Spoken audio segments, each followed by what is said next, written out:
It's the first time since 2012, that there are no British actors nominated for Best Actor or Best Actress. Yeah, British spokesperson said, yeah, well, at least we arrest our pedophiles. So we got that going for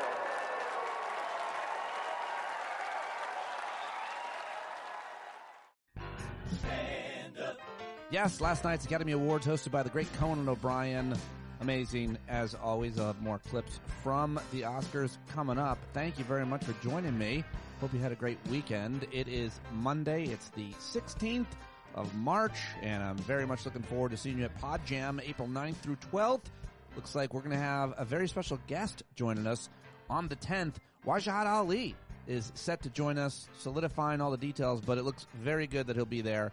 I hope you will as well. On today's show, I've got your headlines and a whole bunch of clips, as always, and 3 great guests joining me today. That's right, Barry Ritholtz on finance and economics. I talked housing with Jonathan Miller, a great conversation with Jonathan, and Colby Hall of Mediaite joined me on Thursday night, so I'm sharing that as well. My conversation with Barry begins at, then I start with Jonathan at, and I finish up with Colby at. Is that enough show for you for one day? I hope so. You can watch all those interviews on YouTube if you didn't watch them when I did them live Thursday and Friday. But now it's time to get to your headlines from the weekend and clips as well. It's time for the shit show. It's Pete's headlines and clip show. Get in on the shit show. Oh, yeah. What a shit show it's been. Of course, you know about the attack at the synagogue in Michigan where a man drove a truck into a synagogue there. Well, the Israeli military is now saying that the brother of the man who drove a truck into the synagogue was a Hezbollah commander who was killed in an Israeli airstrike in Lebanon earlier this month. The synagogue attacker was a naturalized U.S. citizen born in Lebanon. 4 of his relatives were killed in an Israeli airstrike on March 5th. His brother and his 2 children, as well as another brother, according to a Lebanese official and a Muslim leader in Michigan. So just an absolutely horrific situation that we're likely, unfortunately, to see more of. The rise in anti-Semitism as it relates to the actions of the Israeli government, as that correlates, if it does, when it does, is horrible. And I just want to make it clear here on the show that there's no space for it in this show, on this show. I see it. It's horrifying. I am going to call out whenever I see it and not stand for it. I hope that you aren't as well. A lot of Jewish listeners that listen and support the show, and so many friends in my life that I care so deeply about, and who they and their families are scared all the time. And it's horrible. It's a horrible situation, and want to make sure I was clear about that. You probably heard that all 6 crew members on the USKC 135 refueling tanker have died after the aircraft crashed in western Iraq on Thursday. U.S. Central Command reported the crash was not due to hostile fire or friendly fire, but the incident is under investigation. I'm surprised they haven't blamed it on DEI yet, like they did before. Literally, they did that.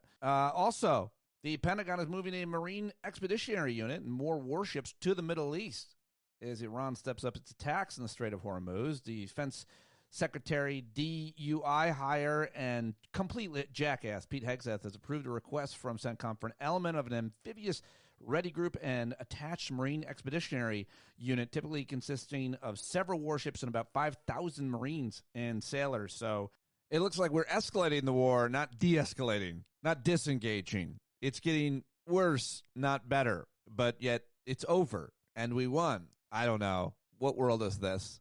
In other Iran war-related headlines, oil tops $106 a barrel here on Monday morning as worries persist about global supplies. But don't worry. Our dear leader, he's got everything's under control. The headline of the New York Times, Trump pressures countries to open vital shipping route. So he is now warning that failing to help secure the Strait of Hormuz would be very bad for the future of NATO. So he's trying to get all these NATO countries on board, which just obviously is the best evidence that they had no plan. Because everybody that ever looked at an invasion against Iran considered the highly likely idea, concept, result, consequence that they would try to close or mine the Strait of Hormuz. And now they've done it, and Trump is begging everybody and going to blackmail them to help him secure it, send all of their forces, all of their ships. That's not how it works. It's not how it's going to work. And we heard from several world leaders that said they're not helping Australia and Canada and Spain, although Britain is considering sending ships and mine-hunting drones to the Middle East in an attempt to reopen the Strait of Hormuz. I'm not sure. It's hard to keep track of who's going to do what. The pressure is on. We'll see who folds as a result of skyrocketing energy prices and blackmail and threats coming from our horrific leader. In Iran, the Israeli military said it had hit bases of their Islamic Revolutionary Guard Corps and a Basij militia in the western part of the country on Sunday. The foreign minister of Iran told CBS News that the country was not ready to negotiate with the United States, despite Mr. Trump saying previous day that Iran wanted to make a deal. We're ready to defend ourselves as long as it takes, he told Face the Nation. At least 1,348 civilians in Iran have been killed since the start of the war. In Lebanon, Israel's aerial campaign in Beirut and its suburbs and ground operations in southern Lebanon have displaced more than 800,000 people and killed 850, including 24 yesterday. According to Lebanese authorities, Israelis had carried out more than 1,100 strikes on the country since its fighting with Hezbollah. The Iran-backed armed group was reignited on March 2nd. The price of oil has risen steeply since the U.S. and Israel attacked Iran on February 28th, even as governments around the world, including the United States, which eased sanctions on some Russian oil, have sought to calm the volatility and increase supplies. The average price for a gallon of gas in the United States rose to $3.70, up from $3.45 a week ago and $2.93 a month ago. Don't let them tell you that Joe Biden had gas prices at $5. The average gas price went near $5 for a very short period of time, but overwhelmingly averaged between $2.50 and $3.50 for all 4 years that he was president. Look it up. Fact check me if you need to. The attack on Baghdad's airport complex yesterday followed a warning from the U.S. Embassy in Baghdad, American citizens on Saturday, that they should leave Iraq immediately. In the Persian Gulf, the United Arab Emirates reported a sharp drop in Iranian attacks on Sunday, saying that its forces had engaged 4 ballistic missiles and 6 drones. The Emirates, which had borne the brunt of Iran's retaliation in the Persian Gulf region, had recently been targeted in dozens of strikes each day, amounting to more than 1,900 strikes since the start of the war. In contrast, Saudi Arabia has reported an increase in attacks in recent days. How's this affecting the Palestinians? The latest, Israeli forces killed at least 12 Palestinians in 2 separate locations, according to Palestinian officials. 4 were members of the same family, including 2 young children shot dead in the occupied West Bank. Israeli officials said their vehicle had accelerated towards troops who feared for their safety and opened fire. Sound familiar? In Gaza, 8 police officers affiliated with the Hamas-controlled government, which is backed by Iran, were killed in an airstrike, according to the Gazan Interior Ministry. In Israel, Iranian missiles repeatedly set off air raid sirens in Israel on Sunday. Northern Israel, amid escalating hostilities between Israel and Hezbollah, residents living near the border with Lebanon have been staying underground amid missile and drone launches. The Israeli military has no goal of, quote, overthrowing the government in Iran, according to a brigadier general, a spokesman for the Israeli military, in a news briefing yesterday. His statement echoed comments from the Prime Minister, Benjamin Netanyahu, who said on Thursday that the collapse of Iran's autocratic government ultimately depended on the Iranian people. So, well, we'll see about that. And those are some of the headlines coming out of the region, and they are going to continue, but wanted to keep you up to date on that. And also saw a headline that Israel is running critically low on interceptors for their Golden Dome. CNN reported that Iran was adding cluster munitions to its missiles, which could exacerbate the depletion of the stock. Israel has other ways to defend against Iranian missiles during the war, including fighter jets, but the interceptors are among the most effective defensive weapons against long-range fire. In a statement after publication of the story at Semaphore that reported this, by the way, Caroline Leavitt said, their stockpiles, the U.S. stockpiles are more than enough to achieve Trump's goals against Iran and beyond. She added that Trump is also focused on strengthening our armed forces, and he'll continue to call on defense contractors to quickly build U.S.-made weapons. Sure, great. The Israeli Defense Forces did not immediately respond to any comments on that story, so we can take it for whatever it's worth and see what happens over the next several days to see how good that reporting is. All right, well, what's going on at home? Tomorrow, I should mention that there is a primary in Illinois. Senator Dick Durbin, yeah, that guy, he announced in April that he would not seek re-election in 26, so got a crowded competition and a rare open Senate race in the solidly blue state. Democrats running for the seat, including a lieutenant governor named Juliana Stratton, who won the support of the governor himself, J.B. Pritzker. Also, Congressman Raja Krishnamurthy, who's been on the show, and Representative Robin Kelly are both running. Republicans have not won a statewide election in Illinois in a decade. Nonetheless, a handful of them are running for long-shot bids at the office. Also, the Chicago area has crowded primaries for 4 open seats that could be won with a small share of the vote. In all these races, Democratic primary winners are all but certain to win the general election. Each district's next representative could effectively be chosen by a tiny fraction of voters. So really interesting what's happening in Illinois right now. If you're on the ground, if you're voting tomorrow, would love to hear from you. Several more important stories that I'm not going to get to. A couple less important, but still interesting. Apparently, Tucker Carlson is claiming that the Department of Justice is going to charge him for violating foreign agent law. He says the CIA read his texts on the Iran war. He explained it in a 5-minute video to X. We'll see. We'll see if the CIA arrests Tucker Carlson. The ex-Fox News star said he does not expect this to go anywhere for several reasons, but he's apparently being charged under the Foreign Agent Act because he was talking to people in Iran before the war. Also, definitely go watch the Saturday Night Live cast member, whose name I do not know, do an impression of Tucker Carlson on Weekend Update. It's very, very good. And speaking of right-wing commentators, Mark Levin is feuding with Megyn Kelly. I'm definitely here for it. I love it. She said that he had a micro-penis. In fact, she posted that on social media, and he called her crazy. Anyway, now Trump has stepped in to defend the great one, as he calls himself, and as he insists other people call him apparently, in a lengthy defense on last night. He posted about how much he loves Mark Levin. Mark Levin is a huge piece of shit and has been for a long, long time. So I'm very happy to see him being attacked. And I don't like any anti-Semitic attacks because he is Jewish, but he doesn't like to talk about how Jewish he was up until recently when it came to all things to defend Israel. But it's just a very complex combination of factors for that guy. But it should still not be targeted because he's Jewish. Let's be clear. Target him because he's a huge fucking asshole and has been forever, commanding the attention of so many people, radicalizing so many people with his screaming and shrieking on the radio. I used to work with him at SiriusXM. I never met him. I never saw him there. His show was syndicated by Sirius. But anyway, I'm happy to see him getting attacked.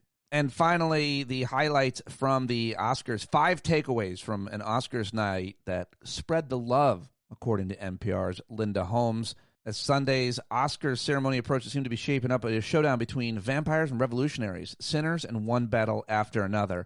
Anyway, Michael B. Jordan won a Rare Acting Award for a genre movie, Sinners. Paul Thomas Anderson won Best Director for One Battle After Another. Amy Madigan won for Best Supporting Actress for her performance in a movie called Weapons. Ryan Coogler won for Best Screenplay. A lot of people thought he should have won for Best Director, I guess, as well as for Sinners. Those are all the highlights that I've got for you.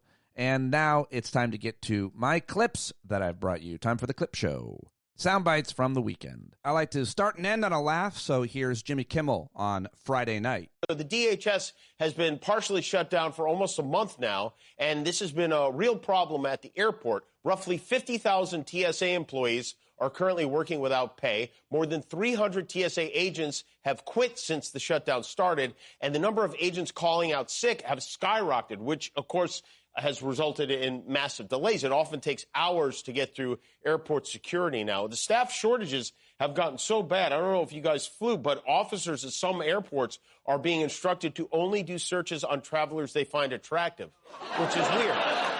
And now you can't even just drive. Gas prices have gone up every day for the past 11 days. But our president, ExxonMobil, says there is nothing to worry about. He wrote, the United States is the largest oil producer in the world by far, so when oil prices go up, we make a lot of money. But of far greater interest and importance to me as president is stopping an evil empire, Iran, from having nuclear weapons. That's right, he's stopping the evil empire. He really is the stupidest president of all time. And this idea that... He says when oil prices go up, we make a lot of money. Maybe you and your buddies do, but we don't make a lot of money. We just pay more for gas when oil prices go up. He must think we're as dumb as he is. The man who campaigned on the promise he would get gas prices under $2 a gallon is now trying to convince us that higher prices are better. You know, you hear the term gaslighting a lot, but rarely when it comes to actual gas. This is a gem, and it couldn't have come at a worse time. According to a new survey, a third of Americans say they are skipping meals or cutting back on utilities like heat to pay the rising cost of their health care premiums, which makes me wonder what happened to that health care plan Trump announced 2 months ago. Remember the great health care plan he announced? That disappeared right along with our invasion of Greenland. They just went away.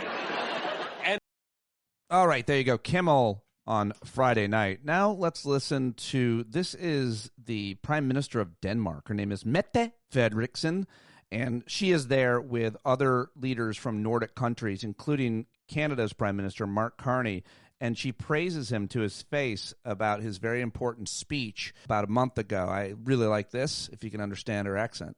Dear Mark, it's great to have you among us, the Nordic leaders. And I have to say to you that you have a lot of supporters in our countries. The speech you gave in Davos, I have never experienced anything like this. I mean, people in Denmark, and I guess the same goes for the rest of the Nordic countries, have been talking about, they have been reading your speech. And I don't think I have ever heard so many reflections on a speech from a colleague as I have heard about your speech in Davos. And it is because you show leadership. You were talking about how democracies can work together and that we have to connect even closer in this world where the old world order is gone and it will probably not come back. So we have to build something new. And it has to be a world order that is built on the values that we represent, the leaders standing in front of you today. There you go. I thought that was a good clip, and I wanted to share it with you. So now I'll head over to CNN, where Jay Tapper had Pete Buttigieg on his show. Buttigieg did serve in Afghanistan, so I thought this question was relevant. Still part of that generation of soldier. What's your take? What I'm worried about is not the soldiers and the people who are serving. What I'm worried about is their political leadership, like Pete Hegseth and Donald Trump. You know, we lived through a war that was sold to us on false pretenses when I was younger. This war has not been sold on any pretense. The president just went ahead and did it. Here's the biggest thing that has not changed since the war in Afghanistan or the war in Iraq. The biggest thing that has not changed is who pays the price.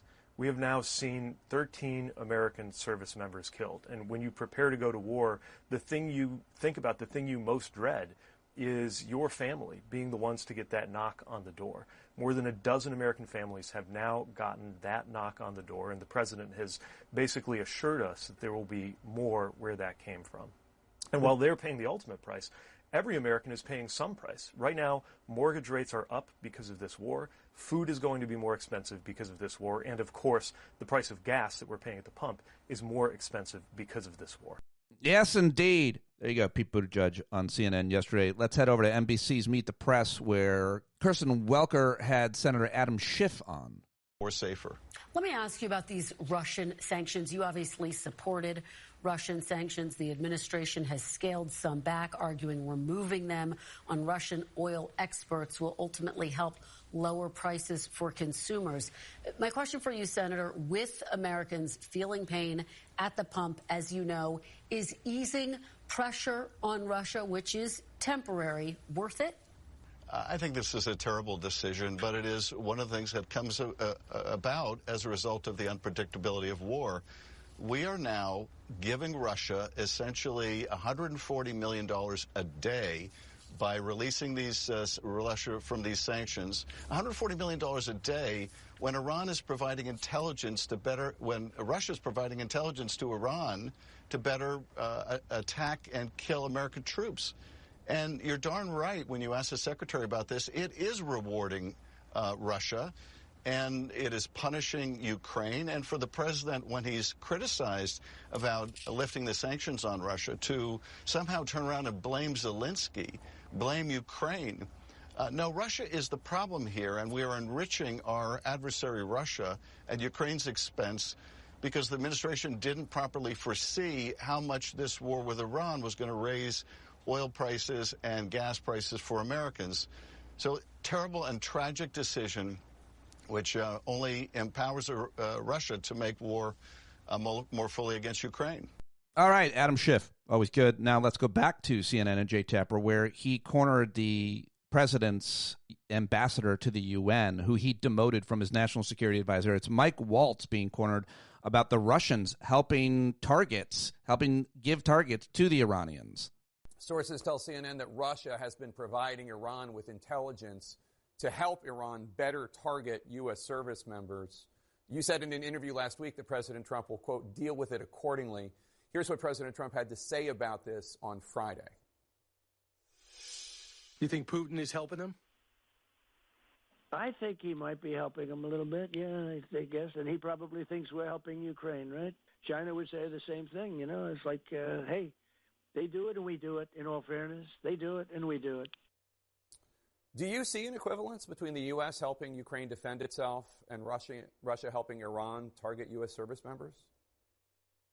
Well, Jake, we've known that Russia and Iran have this strategic partnership for some time now. I'll tell you what Russia has lost out of this. They've lost their biggest manufacturer of the Shahed drones. Russia's been licensing those drones for quite some time and hitting Ukraine with it. All the more reason why we need to defang this regime, and all the more reason that they cannot have a nuclear weapon. And I'll just point out, too, because a lot of critics out there are making hay of this, it was President Trump that put sanctions on Russia's largest oil producer, Rosneft. He also put sanctions on Lukoil. The Biden administration did not do that for many years. They only did a kind of a pinprick action at the very end of the administration. He also took tough action on India. And now he's put a temporary pause on that in order to calm energy markets. I think these are all pragmatic, common sense approaches while we deal with the Iranian regime. But surely Russia helping Iran target our service members is upsetting and distressing, and action needs to be taken. Well, I'm not going to get into leaked assessments of what intelligence is being provided or not. I just can and won't do that. But I'll tell you, if they are doing it, it certainly hasn't been effective, because the Iranian Air Force, air defenses, missile forces, and Navy have been completely decimated. All right, Ambassador Mike Waltz, thank you so much. Appreciate your time today, sir. All right, well, it's been completely decimated, so the Strait of Hormuz, open it up, let's go. Everything should be fine, right? Yeah, fucking nonsense and bullshit. I just can't believe they're saying it with a straight face, but somehow they do. Let's head to Canada, where I love the premier of Manitoba. His name is Wab Kinew, and I want to learn a lot more about this guy. I hope this war in Iran ends. These gas prices are too high, and kids are being killed for no reason. Even the Trump administration cannot explain why they're at war in Iran right now. And I mean, like, the Epstein file seems to be as good of a reason as anyone else can figure out. So stop the war. So we're going to keep an eye on it. We're always going to be there to help you. We cut the gas tax once. We brought it down permanently afterwards. So we're going to be there to help with the cost of living. But right now, Donald Trump is public enemy number one when it comes to our economy and the average person keeping your head above water. So, yeah. That's my hope, is that the war stops. It is our hope, too. But let's head over to Al Jazeera, where the senator from Maryland was on. Chris Van Hollen, pretty honest, with my old friend Steve Clemens was hosting. Weird. Absolutely not. This is a war that's making America and our allies less safe. We see constantly shifting rationales, no end game. We've taken the lid off Pandora's box without having any idea where this will land. In the meantime, we've lost 7 American soldiers, others 10 scores wounded. Iranian civilians killed, including scores and scores of Iranian schoolgirls. And we have a president who has no idea where this is going, or a Secretary of Defense who knows what he's doing. So that's an incredible indictment, what you just said. I don't think I've heard the clarity of that kind of indictment as clearly as you just provided. Is that message being heard by this administration? Is Donald Trump hearing the criticism, both from people like yourself in the Senate, but even some in his own party?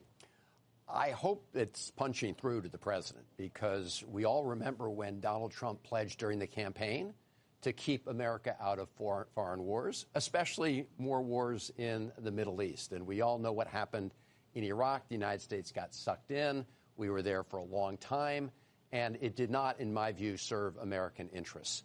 And yet Donald Trump has plunged us into the exact same situation. Now, I did hear Israeli Prime Minister Netanyahu a little while ago saying he's been waiting 40 years, these are his words, 40 years for this to happen. He just happened to find an American president after 40 years that was stupid enough and reckless enough to do it. How about that from Senator Chris Van Hollen? Love it. And now here's Mehdi Hasan on Zateo with a very uplifting message, or not. I think it's only going to get worse. I'm sorry to be the bearer of bad tidings, but judging from Hegseth's press conference today, it's only going to get worse. We're led by people who are super thin-skinned, who treat everything like a video game, who aren't going to be able to stand. I don't know if you saw that clip where Hegseth says they're rats hiding underground, and then you've got Pezeshkian, the president of Iran, wandering around the streets of Tehran with no security, Zelensky style in Ukraine. That's going to bother the hell out of Trump and Hegseth. The danger is, and I kept telling this to people, I would have people tell me in 2024, and I'm sure they told you, that look, Trump's anti-war, and Bush and Cheney. Look at Liz Cheney, these warmongers. And I would often point out, I don't want to defend Bush and Cheney. I don't want to defend the administration of Rumsfeld. But whatever you think about Rumsfeld, Cheney, they were grown-ups. They were grown-up warmongers. We have childish warmongers, the kind of people who will nuke the place if they think they've been disrespected enough or they think they've been embarrassed enough. That is the worry I have. People like Peter Hegseth, Donald Trump, unstable people running this war. Well, that was a lot. Thank you, Mehdi Hasan. I think I need some laughs now. Let's head back to the Oscars, the Academy Awards last night. A quick one from Conan, who was hosting and did a great job as always.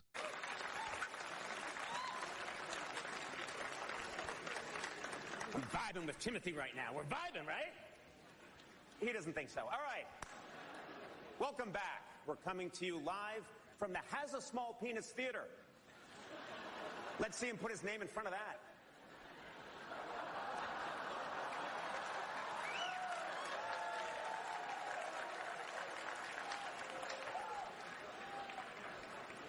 Amazing. All right, and finally, it's the guys from Weekend Update. Michael Che and Colin Jost were on Saturday night. It was great. Here it is. Today marks the start of the third week of the war in Iran, which is weird because someone told me that we already won it on the first day. Usually when a team wins, they don't then stay on the field for 3 more weeks. It kind of seems like the main thing we've done so far is get rid of an 86-year-old Ayatollah Khamenei and replace him with a 56-year-old Ayatollah Khamenei. You know, a younger, crazier bad guy, hell-bent on revenge. We did it. Also, is it weird that I'm kind of jealous that Iran now has a leader under 80 years old? God, remember how much better our country was doing when we had a young Muslim leader?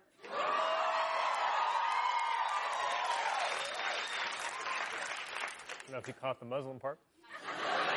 President Trump said in an interview that he believes Iran's Ayatollah Mujtaba Khamenei is damaged but probably alive in some form, which is also a pretty great description of Trump. Khamenei was chosen by Iran's 88-member Assembly of Experts. Make that 62 members.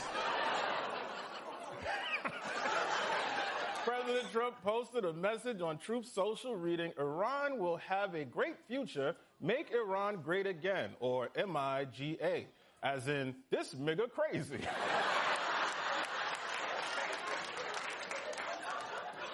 I wanted to do that one. The FBI has reportedly warned police departments in California that Iran could retaliate by launching drones at high-profile targets on the West Coast. The Oscars, tomorrow on ABC.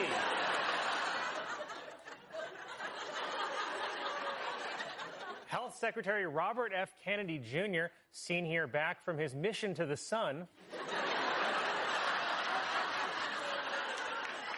said he's recovering from rotator cuff surgery on his shoulder. Well, well, well, look who needs me now, said Tylenol. A school board in New Jersey is considering a proposal to rename an elementary school after President Trump. Named Trump Elementary, home of the fighting allegations. How then you'll like this.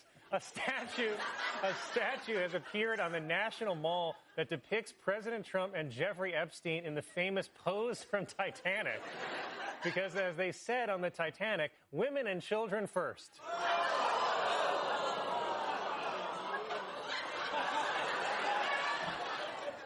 North Korean leader Kim Jong-un took his teenage daughter to a munitions factory where they test-fired pistols together. Girl dad. A special election was held in Georgia to replace Marjorie Taylor Greene. The election was won by the candidate most similar to Greene, a Confederate He-Man doll. Industry experts are saying that the best actor at tomorrow night's Oscars will go to either Michael B. Jordan, an actor who embodied two separate roles exploring themes of race and ancestral trauma, or Ping Pong Guy. All right, well, there you go. It's half an hour into today's show, and I still have 3 guests joining me. So we're going to start with Barry Ritholtz, then we'll talk housing with Jonathan Miller, which I think you'll find very interesting. And it's always great to catch up with Colby Hall of Mediaite, which I did on Thursday night as well. But of course, you know Barry. You love Barry. He is over at Ritholtz Wealth Management. You can listen to his podcast, Masters in Business, and his new book is a pretty big deal. It's a pretty big seller. It's called How Not to Invest, the Ideas, Numbers, and Behaviors That Destroy Wealth and How to Avoid Them. You should get it now and check out his blog, The Big Picture, and all of it. All right, let's do it right now with Barry Ritholtz. Barry Ritholtz is in his home studio in his beautiful home in Long Island, where he recently joined Paul Krugman from, and now he's joining me. The great Barry Ritholtz joins me today, and what a surprise it is to have you. Thank you for being here. Great to see you. You're welcome. Lots to talk about. What, the change in Parliament with inherited dukes no longer being their version of senators? What else is going on besides? Yeah, I know. That's a big story, and that's why I had you join in the last minute. I was like, we've got to talk about how Parliament has decided no longer do dukes and duchesses, I don't know, and I don't care, because I thought there's a lot to talk with Barry Ritholtz about. There's so much, and I'm sure there's a lot of questions people have. We're live. If you want to toss a question into the live chat, you can. But what are you looking up? Are you ready to go? No, I'm looking up sovereign, heir apparent, royal family, peerage, duke. There's the duke and duchess, the marquess and marchioness, earl, countess, viscount, viscountess, baron, and baroness. I didn't realize that the baron was the lowest rank of peerage, and the duke was highest. Who knew these things? Can I get some credit for actually saying that before we went live? I said baron was next. Yes. That was, and I had no idea. So duke is next, baron is the bottom. Got it. Talk. What's going on? Let's talk. The one thing I learned from you at the very beginning and first talking to you was that markets hate uncertainty. And I'm wondering. You didn't learn that from me. I never say that. I think markets thrive on uncertainty. When you see people on TV saying, oh, markets hate uncertainty, when is the future ever certain? We never know what comes next. And in fact, if you want to get deep and philosophical right off the bat, everybody trots out on TV and they make very, very self-assured predictions as to what comes next. The joke is often wrong, never in doubt. But when the shit hits the fan and we have no idea what comes next, people will come out and talk about it's uncertain. What they're really saying is, hey, we never know what's going to happen, but now we have to admit, I can't even fake it. Who knows what comes next? Markets, listen, if there wasn't uncertainty, who would take the other side of your trade? if we know exactly that Microsoft is worth $157.50, why would I sell it for anything less? Why would anyone buy it for anything more? The inherent uncertainty of the future is, and in fact, markets arguably reflect all or nearly all of the information that's publicly available about any given stock or asset class.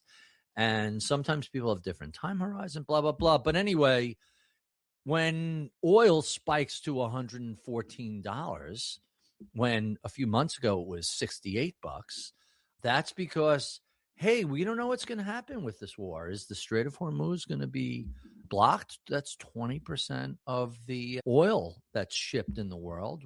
What happens? We don't know. A few tankers go down, it's going to be $150. There's a lot of uncertainty, and it gets manifest in prices to show normally you have a range of probabilities and you have a degree of confidence that here's the worst case, here's the best case, we'll end up somewhere in the middle. But when that goes like this and you have no degree of confidence where in a wider dispersion of outcomes, I don't want to get all mathy, but that's when people start talking about uncertainty because, hey, this could go any which way. Most of the time, most assets are trading within a range. You have some sense of where it's going. But a year, the reason forecasts are always so terrible and always so many of them are so wrong, nearly all of them are wrong. And even the people who are right, as often as not, it's just dumb luck and randomness, is that a year is such a long time for something to happen and something unexpected and unanticipated. In hindsight, of course, we should have anticipated an attack on Iran. But most people think, I got to go get some milk and eggs. The kids need to go to soccer. Like they just want to live their lives. Most people don't want to get drawn into, why are we trying to do regime change in Iran? What does that have to do with me? So you gave us that framing of most times versus sometimes. And I feel like this has to be one of those periods of time where investors, where experts, economists are thinking this is very unpredictable because this could go so many different ways.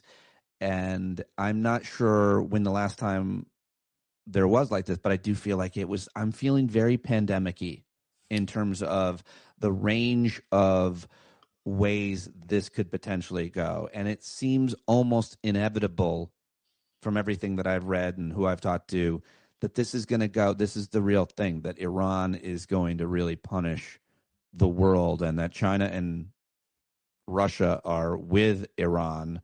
And it feels like this is going to be a while. It feels like gas is going to go up, and obviously the ripple effect. We can talk about that potential outcome. But you don't agree with my comparison to the pandemic-y feeling that I'm having? Not exactly, because when I lost my sense of smell, and I feel warm. When the pandemic happened, it was the dominant thing, and everything else was secondary. You don't think that's right now? No, because you have multiple vectors driving the global economy and the stock markets. And so before we start projecting out in the future, let me take 5 minutes and just tee up how we got here, because I think it's interesting. And I want to distinguish why, at least to me, this doesn't feel like a pandemic moment. This feels, there's a lot of rhymes with a bunch of things, but nothing precise. Mm-hmm. First, as much hold aside the campaign chatter, Trump gets sworn into office in January 2025. He inherits a very robust economy and a stock market at all-time highs. Inflation, which had peaked at 9%, caused by many factors, one of which was the CARES Act, 1, 2, and 3. CARES Act 1, the biggest fiscal stimulus since World War II as a percentage of GDP, was Donald Trump. CARES Act 2, another $800 billion. The first one was $2 trillion. The second one was $800 billion. Also Trump. And then the third one, about $1 trillion, Biden.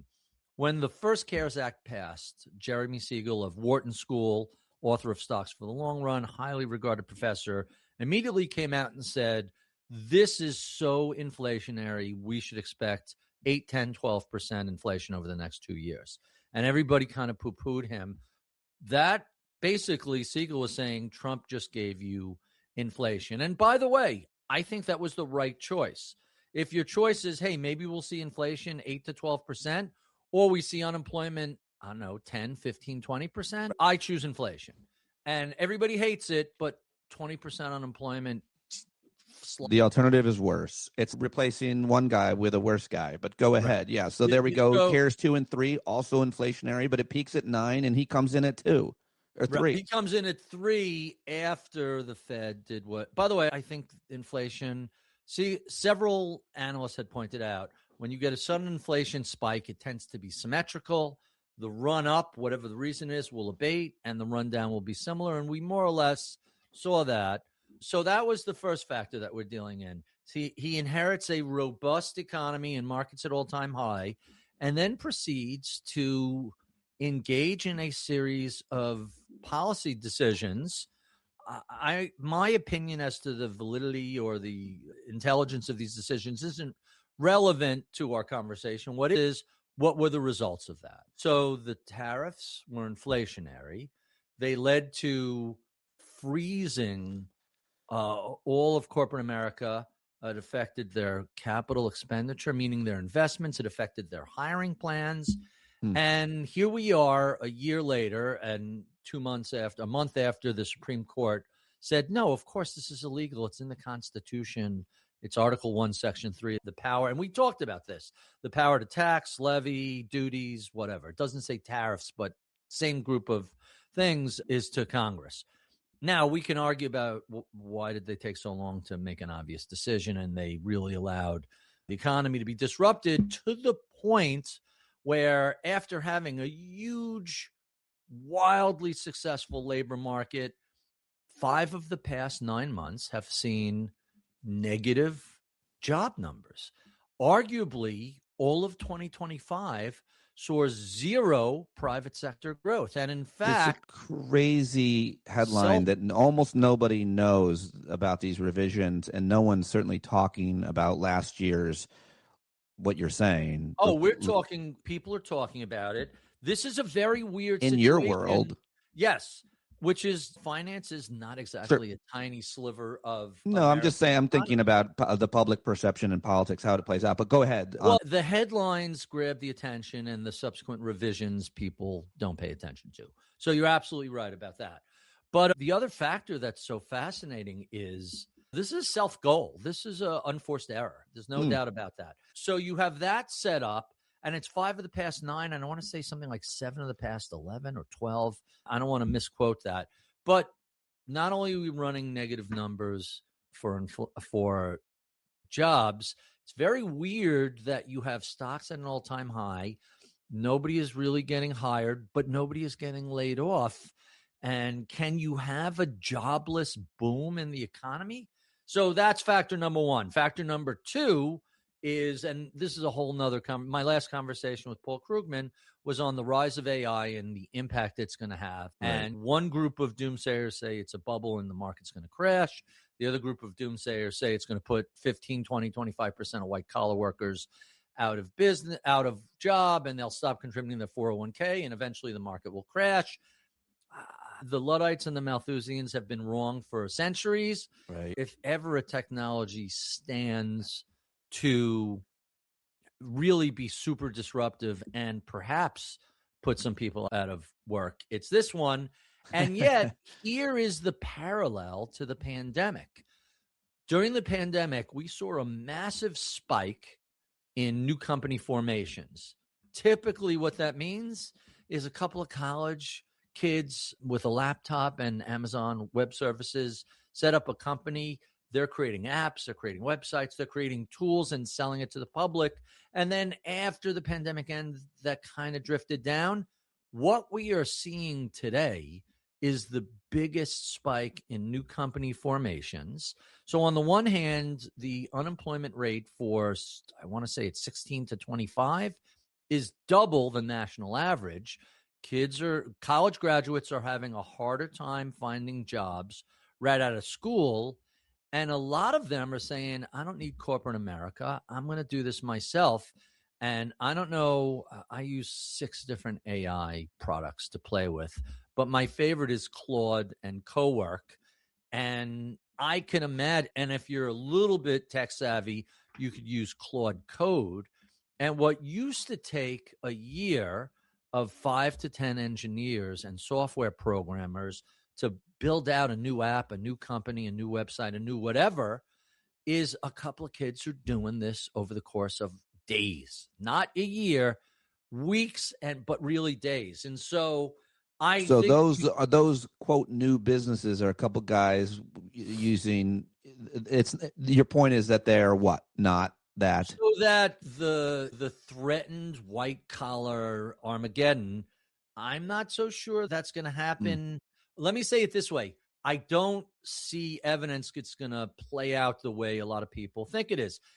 Don't get me wrong. This is enormously disruptive. Go back 20 years when the internet really was and broadband was available. And what we had heard was, hey, we could hire lawyers, accountants, bankers in India for a tenth of what we're paying in America. And this is going to put all these people out of work. And it didn't happen because you can have them do certain types of work, but you really need locals, boots on the grounds to see that. I asked Claude to write me a legal memo about a contract I had been reviewing, and it was egregious. Someone we wanted to hire that has a terrible non-compete. He's in New Jersey. His clients are in New Jersey. The company's in New Jersey. The contract insists on Florida law because Florida is very grifter-friendly, predating Mar-a-Lago and all that. Every broker, every doctor that's lost his license, every broker that's been kicked out by the SEC wanders into Florida. The Homestead Act means no matter how much bad behavior you game in, you can't lose your house to litigation. So naturally, it attracts all the ne'er-do-wells who and all the scammers and grifters. But so Claude looked at that contract. And I said, I think this is egregious. Why would a Canadian company want to apply Florida law? California is very employee-friendly. Florida is very grifter-friendly, very employer-friendly. And so it's this horrific. And I got to. What would have cost me $25,000 with a white shoe law firm took 3 minutes with Claude Pro. That's a pretty strong example coming from you and your industry and those figures. But yet your point still is that you're on team totally very disruptive, but not replacing so many people's jobs. Let me clarify that. 100% believe it's going to be utterly disruptive. Yeah, it already is. How many people are going to lose their jobs and how many people are going to form other jobs in other businesses or related businesses? Is this a loss of 1%, 10%, 30%? I have no idea. And I'll let you in on a little secret. Neither does anybody else. Okay. So that's about AI. And that's a big factor that's been driving the stock market. It's been driving corporate profits. It's been driving That's why so many people are worried about and predicting a bubble because it's been the driver of so many things. When there's other variables that you play. This is so good. It's going to replace 30% of the people. If that's true, then shit, that's worth a lot of money. What do I have to pay for it? So it's hard to see it as both a bubble and a destroyer of jobs. But now, you've taught us how.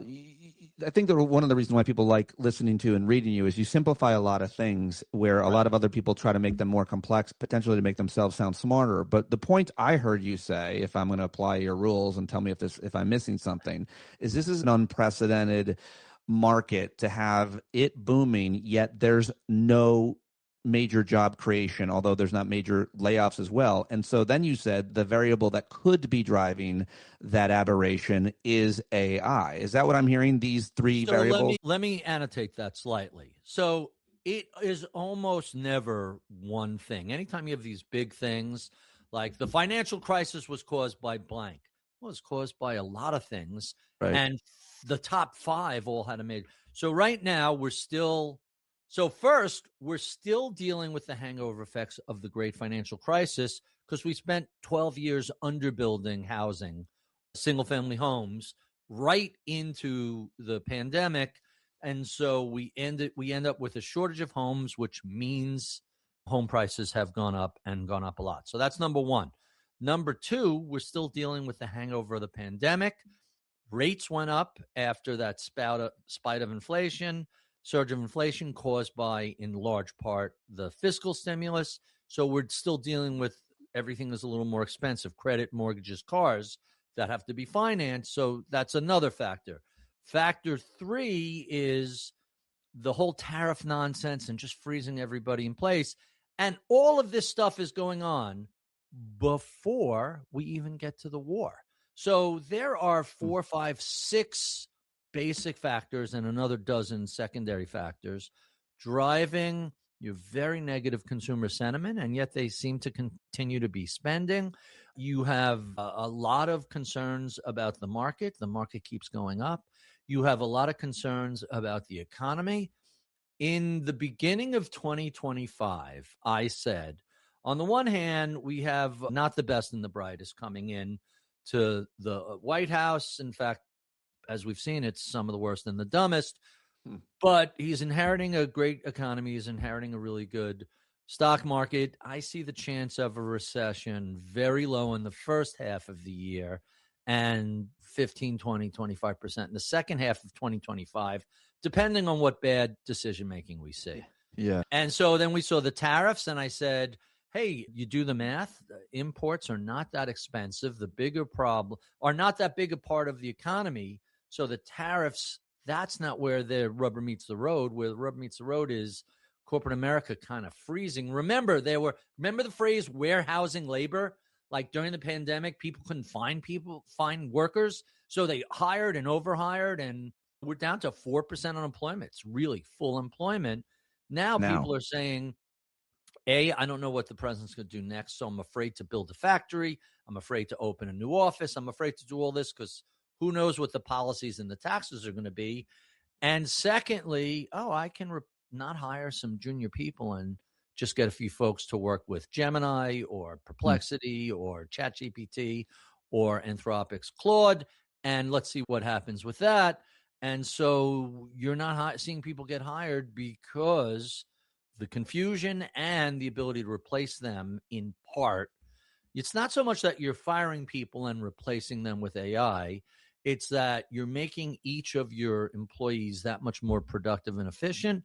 And it means you don't need to hire more people. At a certain point, the risk is, okay, we're doing this with 100 people. I think we could do this with 75 people or 50. Mostly what we're talking about is pre-war America and what has happened. We're walking now let's talk about the war. And let me just say, we'll talk about the war in 1 second. Let me just refer to one comment in the live chat from someone who refers to himself as NorCal Casey. So I think he's in Northern California. But he says, I work in economic development, capital, all caps. Nobody is looking to build right now. And foreign direct investment is down 50% year over year from 24 to 25. Trump's effects on the economy will be felt for years, if not decades. Do you agree with that?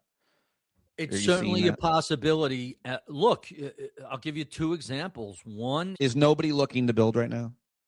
I wouldn't say nobody is looking to build. I think the people who are looking to build either offices or divisions or factories or whatever are waiting on trying to get special dispensation to make sure, hey, we're going to commit all this capital to this sector in this state. Are you going to fuck us with this? Are you going to change the rules for the 10th time? Yeah. I can't take the risk that my shareholders are going to sue me because everyone's going to say, schmuck, why'd you do that? This guy is a complete wild card. Wait until you got to at least wait till the dust settles. I don't know if that's a good lawsuit, but so we're seeing supposedly some motion in semiconductors, where medical labs, self-storage, multifamily apartments. These are not my favorite areas of growth, but that seems to be what's doing well now. Las Vegas, traffic is down like 25% because the Canadians. So here's the problem with having a president who, remember, Obama wore a tan suit to the Oval Office. Yeah, we refer to it often. People lost their minds. And yet you have a president that's alienating. He's damaging brand America. He's alienating allies. He's alienating trading partners. He's doing all these things that, objectively looking at the impact of them from a nonpartisan perspective, hey, if you're in Vegas and you voted for this set of policies. By the way, this is before we get to Minneapolis. This is before we get to ICE. This is before we get to 2025 is the first year in, I believe, American history where our population went down. So in addition to people illegal immigrants being deported, legal immigrants are leaving and American citizens are leaving in surprisingly large numbers. So that's another factor. Rising population tends to lead to economic growth. So if that's the case, what does declining population lead to? And then the Canadians are not coming over the border. You speak to all the tourist areas. Not only Canadians, tourism in general, right? Around the country. Europeans, brand America has been damaged. I can't tell you if it's permanent. I can't tell you how long it will take to repair it. I think, and the general accepted wisdom is things have to get worse before they get better. Yeah, that's what I'm hearing. So certainly, that's to me, I see a lot of these decisions and I'm like, what is this team thinking? Wait, so now we're up to the Iran war. Hold on, Go ahead. Before we get to the Iran war, there's one more question I really wanted to talk with you about. We've been talking about this forever. You and I both have a personal and professional fascination in energy, much less, more importantly, renewable energy. And I'll never forget Meet the Press 20 years ago, maybe 15, on the run up to the Iraq war. Tim Russert has Thomas Ricks, who is an author, journalist, and expert on military, wrote a bunch of great books on his show. And basically, they're talking about terrorism and how to prevent terrorism. And Tom Ricks says, if you really want to prevent terrorism and not have to worry about wars in the Middle East, especially, we need to invest in renewable energy because it's all about oil. That was 15, 20 years ago. You and I have been talking about renewable energy investments, where it's at technically, for years. And I do just want to ask about just what could have been had the investments not been made earlier, had Republicans not stood in the way and the oil and gas industry stood in the way of all of the renewable energy investments. And obviously, we've gone way backwards on that. What about where we are at? Surprisingly, we have not gone way backwards. This is the crazy thing. So first, good news. We could be. No one knows how much further ahead we could have been had we really gone all in the way that we do in other industries and subsidize other industries. But this has always been a controversial choice for any number of reasons. But go ahead. So, the oil companies own a lot of Congress critters. I am a fan of the idea that senators and congressmen should have to wear, like the F1 racers, they should have to wear a Nomex suit with all Citizens United change everything. I have a clip 100%. from you. Yep, a clip 100%. From you that I used years ago that Citizens United changed everything, money and politics. It took people forever to figure to come around to that view. I still talk about it all the time. It was obvious to me at the time. But so let's talk about energy. And I'm doing this off the top of my head, so I may get these numbers off, but the general concept is right. So first, you go back to the 1970s when we had the Arab oil embargo and a great recession and a giant inflation spike. Even though oil was like $6-8 a barrel at the time, as opposed to today where it's over 100, energy as a percentage of any household's budget was about 11-12%. It was pretty substantial. Today, it's about half that. It's 5-6-7%. And when oil prices triple, when they go from $6 to $18, that has a big impact, especially when it's an eighth or a tenth of your budget. Going from a tenth to a fifth of your budget means something else isn't getting paid that month for at least 60-70% of the households in America.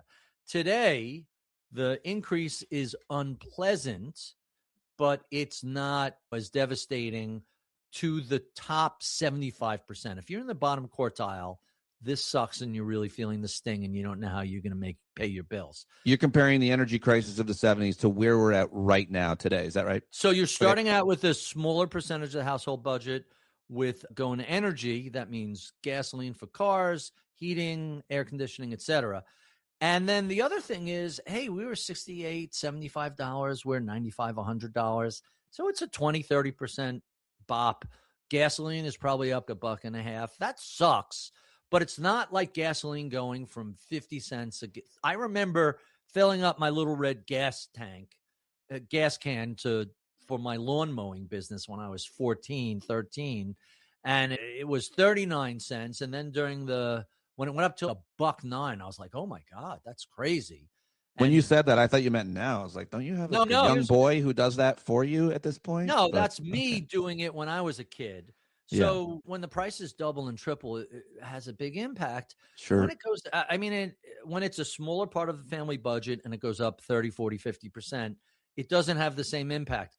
Plus, and this is the most significant thing, say what you will about fracking and methane escape and whatever, the U.S. has moved primarily from oil and coal to natural gas and oil. That's been the change. And the U.S. is now a net exporter of hydrocarbons, and we are not dependent on the Middle East for oil. So the entire geopolitical setup leading into the 70s, 80s, 90s was because we needed oil. And now North America is certainly energy independent, and the U.S. is mostly energy independent, and we're exporting stuff to our allies, in quotes, in Europe, liquefied natural gas. And so if the price of oil out of the Gulf spikes to 100, 110, it's a global market. The price of oil in Texas is going to go up. Nobody seems to really think that's going to cause a recession here because, all right, the money at least is staying in the U.S. The major oil companies that are in Canada and Texas and California and offshore.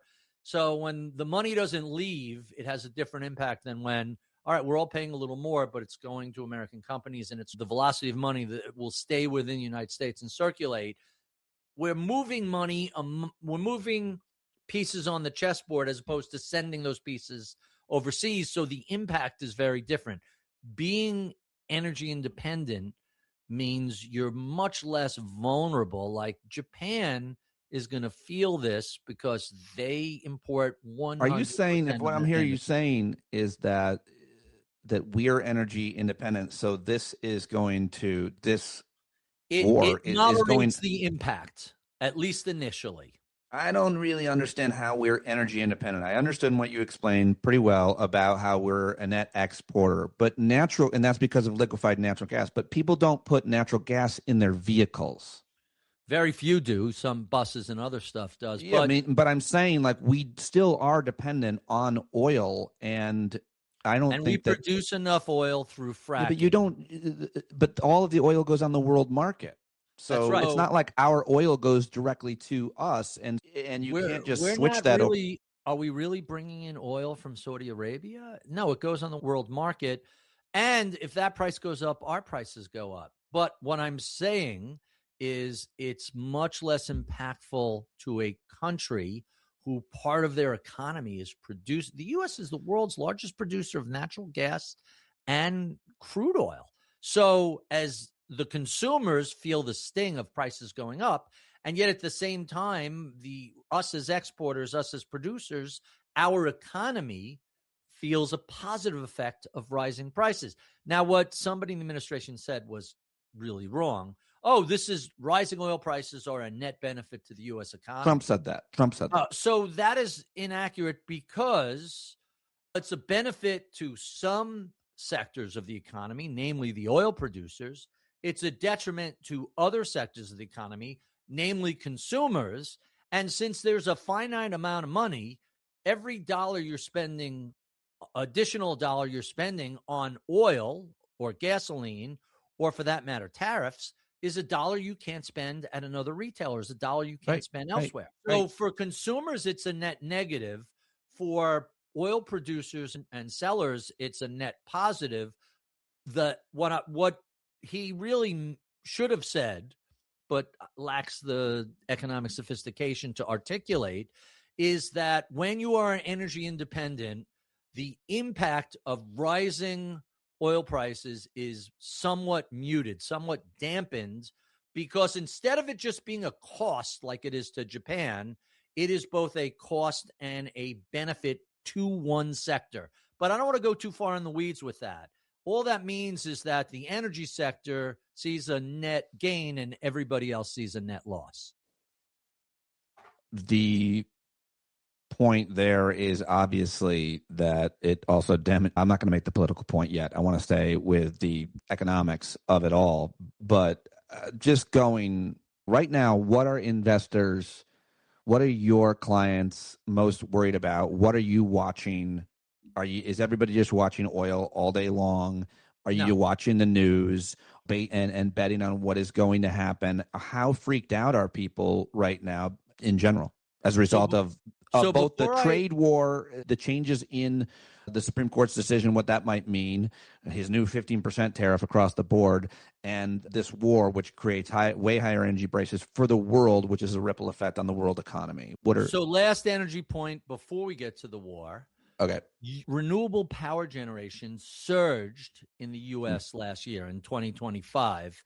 And the reason for that is falling costs are making wind and solar much more competitive, regardless of what the administration policy is.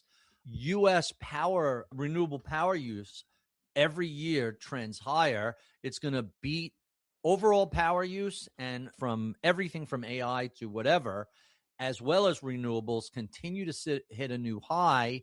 Last thing, when you get a chance, take a look at the new BMW iX3, which is their electric truck, which they dropped.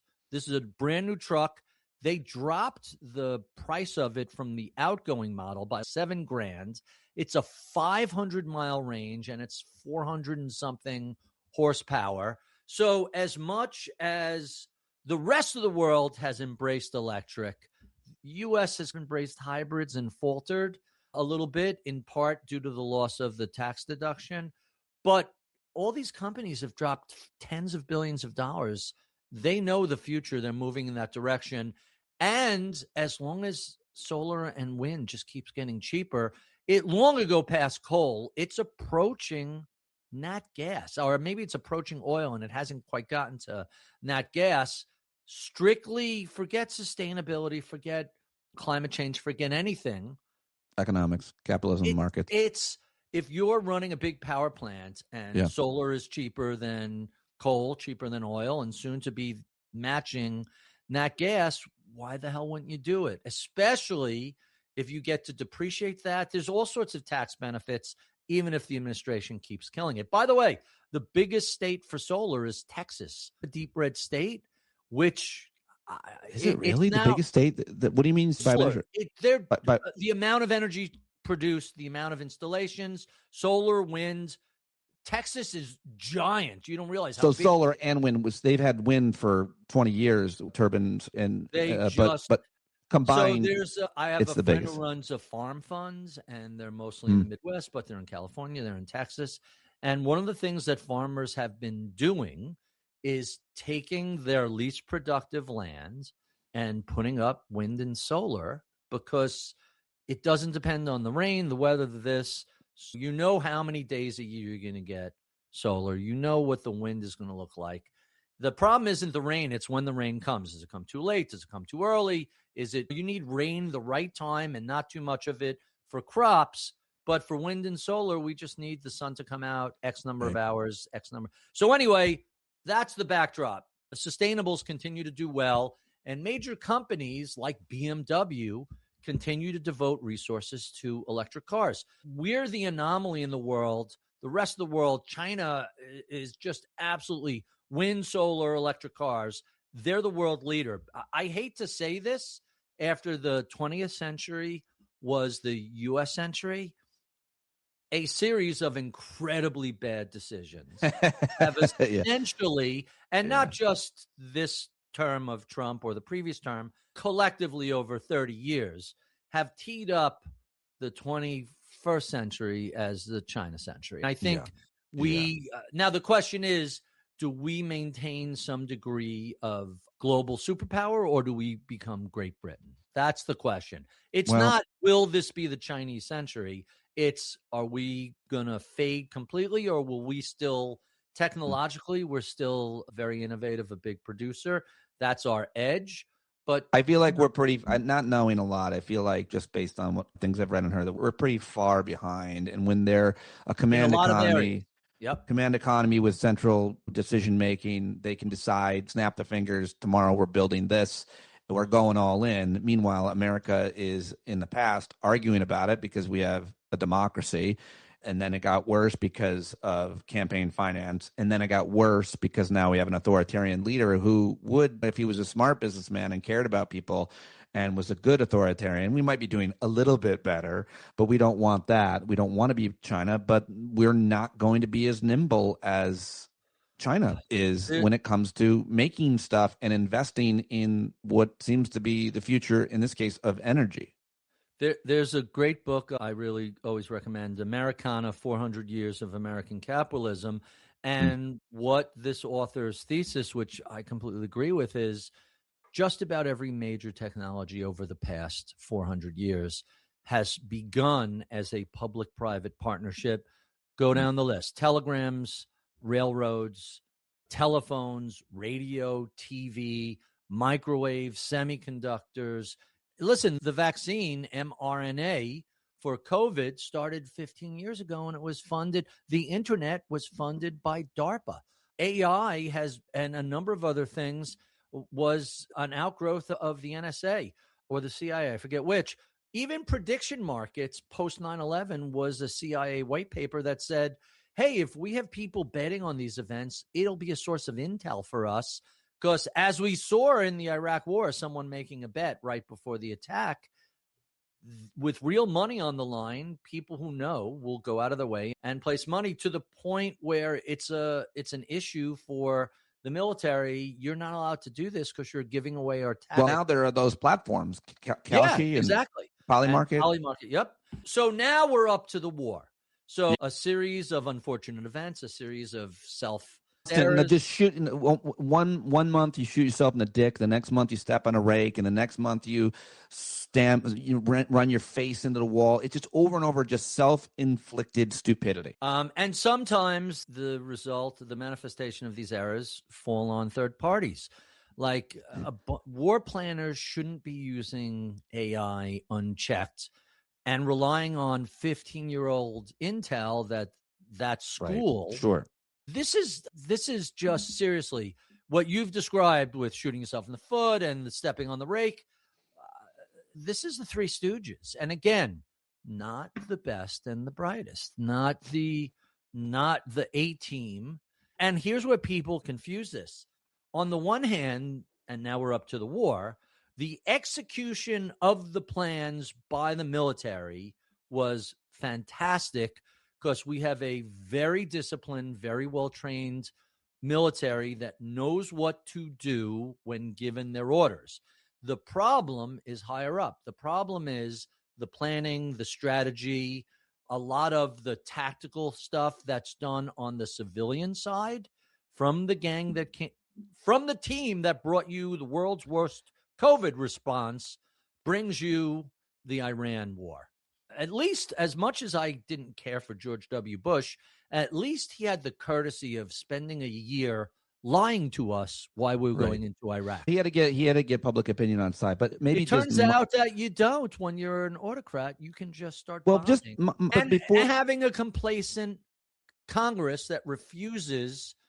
It's almost. But look at the decision. Look at the decision making. Look at mine your studies of behavior and management and decision making. When you talk about the initial phase or the first couple of days, we have the best military. They did a great job. Yeah, they got precision munitions, but if they target the wrong school, in this case, the wrong target, which is a school, the back draft of that, the after effect is maybe a generation. But more importantly than that, mine your understanding of behavior for making zero plan for a thing. The Bush administration had a plan. It was pretty bad. And they didn't have a plan after they got rid of. They didn't have a plan for nation building. They had not a very good plan, but they brought in the Coalition Provisional Authority. They got rid of the Baathists. They made a whole bunch of terrible choices that did not work out, obviously. But even that was a better plan than what these guys have, which is they killed an 86-year-old guy and replaced him with his son who just lost his family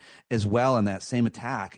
There's no plan. And more importantly, what I'm hearing a lot of people talk about is no one in the administration really brought up that Strait of Hormuz, which everybody who has ever studied the region knows about. I'm sure I'm wrong about that. But I told you as soon as the war started, I didn't tell you. I was talking to my head trader. As soon as the war started, I Googled Iran war plans because there's going to be a counterattack. Yeah. And these are white papers online from a think tank, the U.S. Military Strategic Initiative, something like that.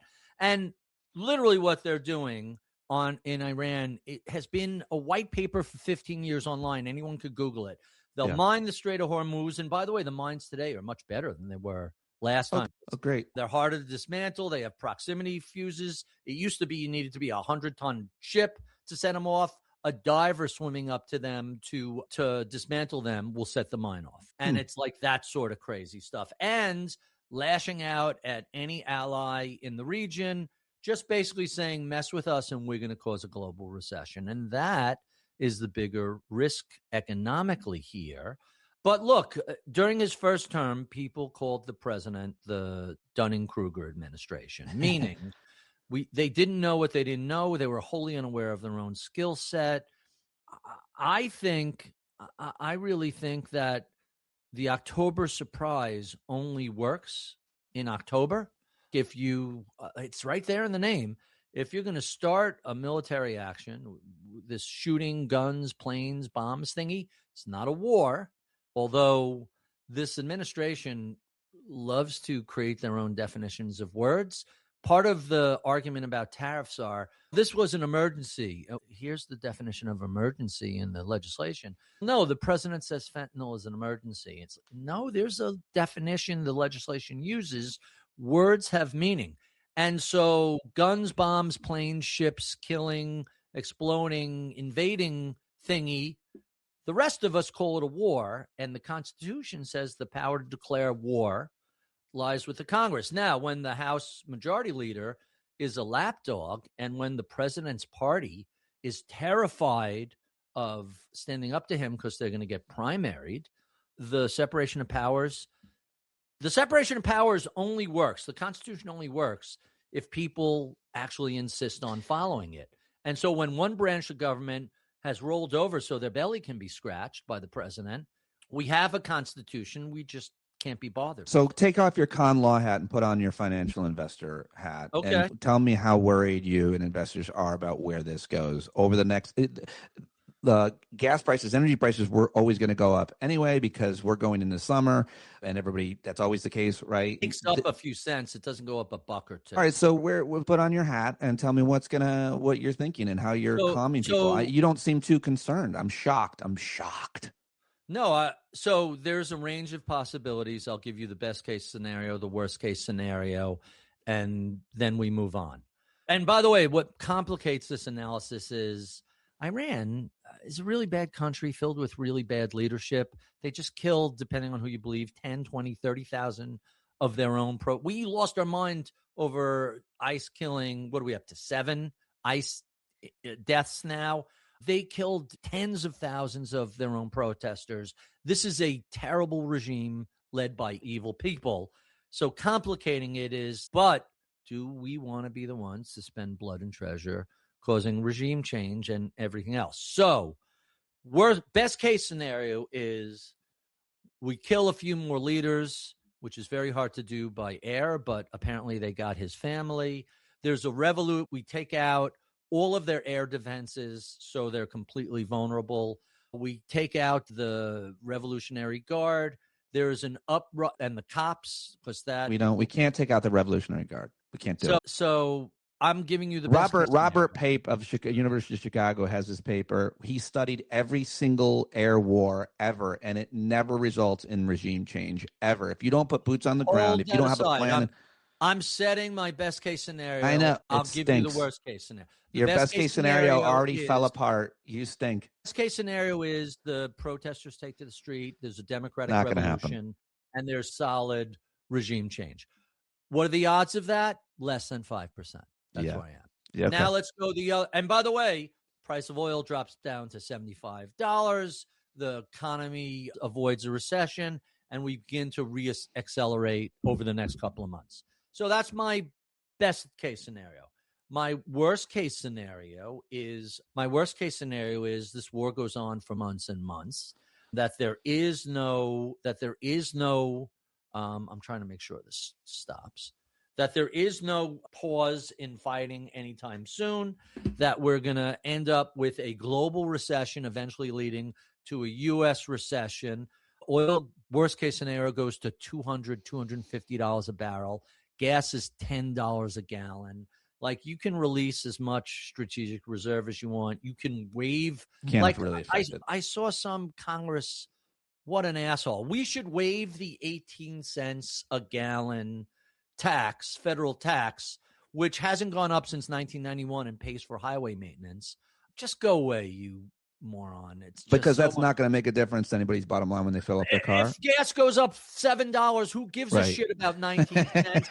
And for my $10 a gallon gas, can my roads not cause flat tires and broken axles? It's quite a trade-off. So terrible, right? Just the stupid. There is no cure for stupid, and that's part of the problem. So that worst case scenario is global recession, market crash, like just a disaster leading to this is an emergency and we have to suspend elections in November. Yeah.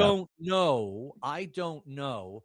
Like, we know that at least 3 assholes on the Supreme Court are just completely corrupt and should be impeached because of their the tariff case was really easy. The good news is the dissent was so embarrassing that schmuck damaged his legacy and reputation. What has he been in there for? Less than 5 years? He is now, for the rest of his life, is the idiot who told gave the president the roadmap for how to reinstall tariffs. Hey, fuckface, you're a sitting Supreme Court justice. You're not a junior attorney in the department, DOJ. Oh my God, what just stunning in the winners and losers of the tariffs. The author of that dissent basically sealed his reputation. It's going to be really hard to. First rule of holes is stop digging. I don't know how. I hope you're right. But this worst case scenario, will the Supreme Court basically say no? We didn't suspend elections. And by the way, John Roberts and the Chief Justice, they realized, we gave Trump immunity in this crazy extrajudicial, extra legislative way, and he's just run amok. We're the last defense for democracy. Hopefully these 9 morons have figured this out, or I should say these 4 morons have figured this out and it took them way too long to decide. That case was argued in November, and the next week there should have been a decision. I know that's not how it works, but they just dick this along forever. Right. So the concern is, are they so stupid that they're going to take 6 months to debate the suspension of elections? Or are they going to say, under no circumstances, World War I, we had elections. Vietnam, we had elections. World War II, we had elections. You can't start a war and then say, the election I'm about to lose by 30%, we're going to suspend. So I feel terrible having to root for the Supreme Court to have a first-year law student understanding of the Constitution in order to protect the democracy, to protect the republic. But they have revealed themselves to be somewhere between incompetent and corrupt. The tariff situation was so obvious that even this collection of embarrassing, corrupt partisans could potentially couldn't fuck it up. I hope the same is true about the elections, but there is a genuine chance that by the time they get around to it, they will have successfully run the clock out that he doesn't lose the House. And he knows if he loses the House, it's game over. Not only is he a lame duck, impeachment proceedings, every one of the worst and the dumbest in his administration is going to get impeached. Some judges are going to get impeached. It's going to be a shit show to say nothing of all the corruption that's going on with the family. Every accusation is an admission. When you see the whole Hunter Biden nonsense, how do you get around to the family is and his own crypto coin and his own like, I personally think if the Supreme Court had any balls, they would say you cannot pardon somebody if it's shown to be corrupt, and you cannot pardon yourself, and you cannot waive any of this if it's with intent to defraud. And lots of people should end up in jail. And the whole concept of accusing the other side of lawfare is essentially an admission that we're doing a lot of stuff. He did a lot of bad stuff in his first term. Unfortunately, America is not known for accountability, and I can never stop thinking about January 6th and what happened that day, and the fact that he wasn't impeached by the Senate, and the fact that he was reelected is how we got back to this place where you and I are talking today. And I'm about to run out of battery because I am in a makeshift studio here. I see. So here's the last thought I want to say on this. Go ahead. I've got 4%. As much as some people say, hey, this isn't America's fault, this is President Trump's fault, the rest of the world looks at America and said, you saw this guy, he showed you who he was, and still 51% of your voters elected him. We just can't trust you anymore. That is the risk going forward. The biggest risk to the U.S. economy and the U.S. standing in the world is, listen, Germany did some bad things. They eventually rehabilitated themselves. North Korea, Iran, there's like a lot of bad players around the world, but you're supposed to be a democratic leadership. You're supposed to be the shining city on the hill, and you're a bunch of rubes. How can we trust you? Oh, the price of eggs were high? Let's bring in the guy that really screwed up last time to see what sort of damage he can do. So that is my biggest concern, is what is the long-term possible effects? And again, I don't know what's going to happen. Here's the best case scenario. Here's the worst case scenario. Somewhere in the middle is, hey, the war ends sooner than later. It's not 6 months, but it's certainly not. This is 2 weeks. And it's not a global recession. Maybe the economy slows. That's the middle case, and then begins to get its act together. But a lot of things can go wrong. And when you look at the worst case scenario, and I don't want to leave on that, the worst case scenario is super ugly. The likely probability is somewhere between those two extremes. I just don't know, is it closer to the best case or closer to the worst case? The sooner the war ends, the better off we'll be. Full stop. Barry Ritholtz, thank you for that last point. I think I could have made that one. The sooner the war ends. The decider is Iran, unfortunately, not us. That's what's interesting about this move versus the tariffs, versus all the other rakes that he has stepped on, the way that he's shot himself. This one is not up to him, and I don't think he realized that. Launching the war, I think they thought, and by the way, a lot of manipulation from Israel. And again, bad people in Iran. I get the motivation. You just want to see some competency and some planning for whatever geopolitical adventures we go on. And I want as few geopolitical adventures as possible. And I'll stop right there. The last thought, when the Iran war began, Onion had a headline that they trot out every few years. At long last, our period of peace and prosperity is finally over in an amusing way. And I'm concerned that we're looking at something similar here. It's a funny way to deliver terrible news. Thank you very much for joining me, as always, my friend. And thanks, everybody, for watching live. Go follow Barry everywhere on social media. Listen to his podcasts. And read his blog, which he still maintains, which is still very popular. And thank you very much. I really appreciate you. My pleasure. Thanks so much, Pete. Stay safe. And let's hope we all can help each other and get through this sooner rather than later.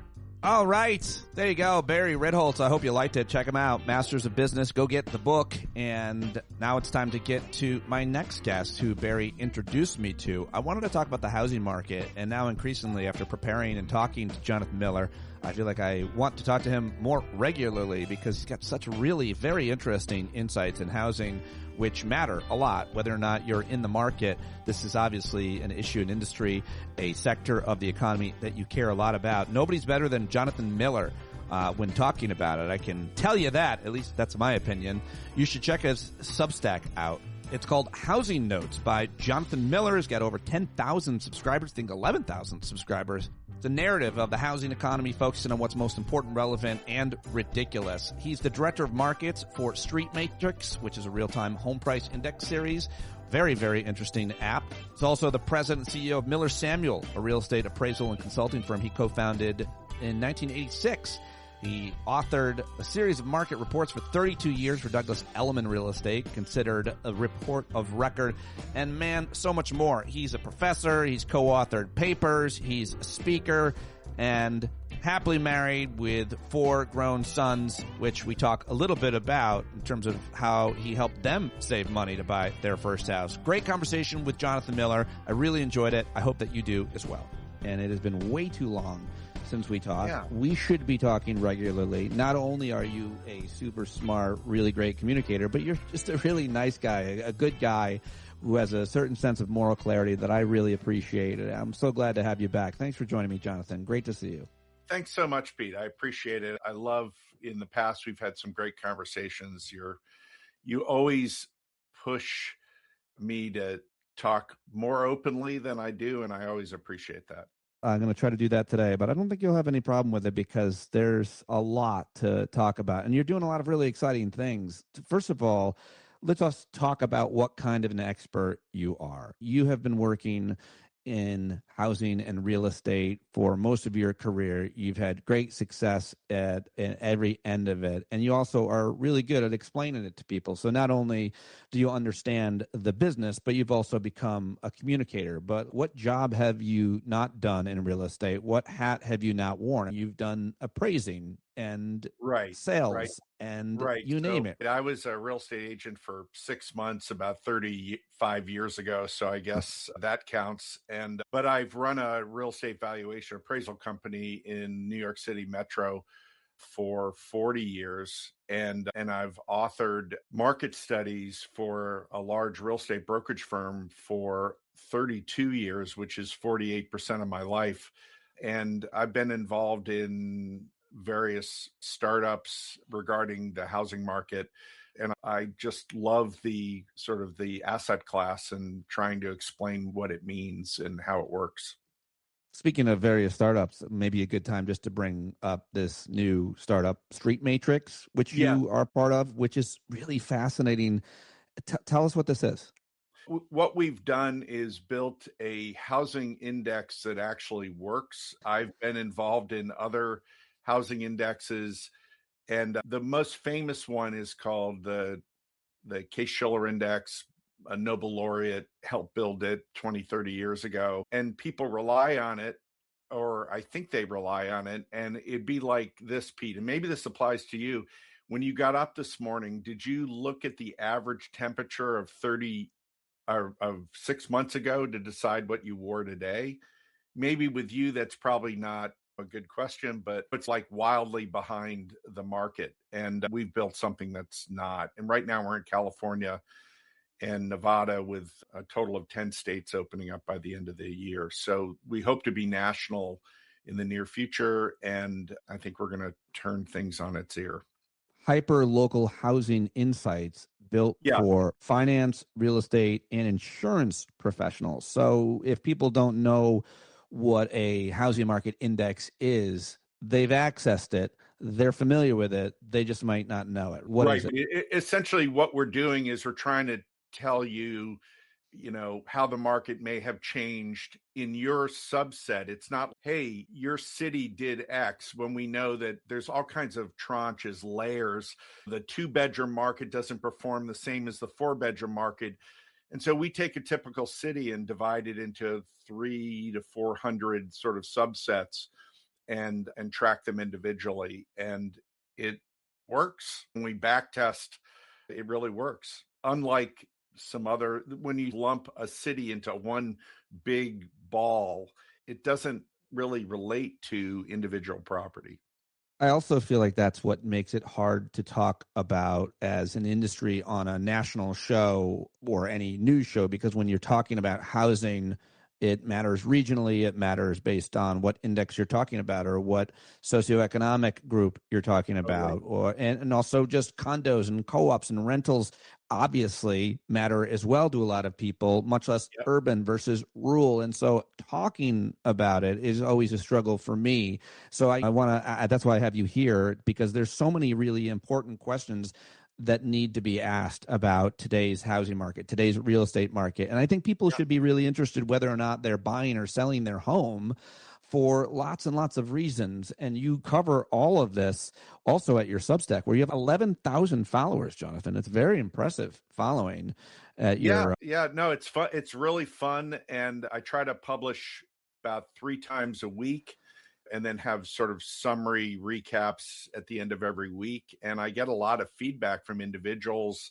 with ideas or nuance clarifications for different topics that I cover. And in fact, some of the things I've written aren't that necessarily flattering about certain companies or whatever. Not that I'm going after people, but like I have problems with certain concepts, to the point where CEOs will email me and ask for an in-person meeting to talk about it, to try to wow, change it's pretty influential. crazy. You've always been someone that people know of in your industry, certainly in certain parts of the country. But more importantly, when you've got this much of an influence, 11,000 people on a Substack dedicated to one industry, I think it's got to be probably a lot, no matter the industry. In this case, real estate. It's housing notes, everybody. And I'm going to stick a little bit to your Substack to talk about some of your recent posts there, because so much of it matters in ways that people might not know, including your most recent post. And if people have questions for Jonathan, by all means, you can put them in the live chat if you're watching live. But there's a lot to talk with Jonathan about, and I'm hoping to try to find a way to make this a regular conversation, because there's so much I realize matters, and you're such a good guy and such a smart guy. But I wanted to just start by asking about your most recent post, which is how artificial intelligence, which is everybody is wondering about, everybody's scared of, curious of, using or not. Everybody's got their opinion on it. And by the way, like the other day, I was just talking to a few people I didn't know that well, and 2 different guys had strong assertions on what AI is going to do to our lives. And I simply said to them, Jonathan, I go, everybody has this strong assertion about what AI is going to do in their life. And then I believe them and agree with them. And then the next day I hear somebody else's assertion. I'm like, yeah, that's probably true, because it's changing so rapidly. Nobody understands what the hell it is. But your piece is specifically about how AI won't replace business based on face-to-face connections. And I think that's pretty interesting and maybe even provocative, sir. Yeah, I think so. First of all, if you just step back and think of the people that are building AI don't fully understand AI. So how can, from a pedestrian perspective like me, like how can you possibly really understand, other than it's going to have significant influence? But, I think the extreme story is everybody's going to be out of a job and everything is just going to be press a button and everything gets taken care of. It felt a little like that we've had these sort of tech hype cycles. And right now we're in a massive hype cycle about AI, to the point where, if you look at 2025, our GDP, if you remove all the investment in AI capital investment, our GDP grew like 0.1%.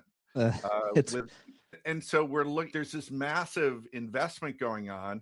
It reminds me of the fiber optic investment cycle, where everybody that built massive fiber optic went under because there was this overinvestment. And then it enhanced our ability to grow the internet and the services related to it later. But it wasn't like at that moment. And I feel like AI is a little bit of that too. The biggest point I was making is that I think there are businesses, and I'm sure I have a bias, having been most of my adult life, I've been connected with the real estate industry through various aspects of it, that there are some industries, at least in our understanding of them today, that are face-to-face sales, for example, which is a real thing.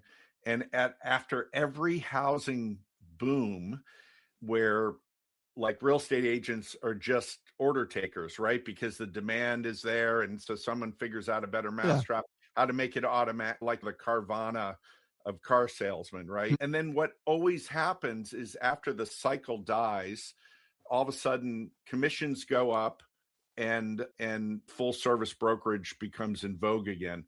Like I've seen this 5 times in my career cycles, and in many ways AI feels What do you attribute that to? People in the chat, my friend Desiree says, can AI get rid of realtors to save some money on transactions? But yeah, so you can answer that question too. But what do you attribute the fact that it keeps coming back to stay the traditional format? I think the main reason is because the function that realtors are always criticized about ends up being the function that the consumer is more dependent on when the market is slow. When, say, there's a lot of inventory, sales are really slow, commissions go up because there's begging for a real estate agent to spend more time on their listing than the competing listing. And the buyers that are uncertain need more hand-holding in a market with a lot of uncertainty. And, I think Barry probably has mentioned this to you a bunch of times, like, if we're not at peak uncertainty, we will be in 2 weeks or 4 weeks when some other event happens, some other global macro event. Like our uncertainty has uncertainty. And so the more uncertainty you have, the more hand-holding in an individual's bigger transactions. I've never made other than a 6-month window about 40 years ago, I've never made a living doing this, but I'm certainly in the space and observe human beings reacting. And I've bought and sold like 4 houses in my life.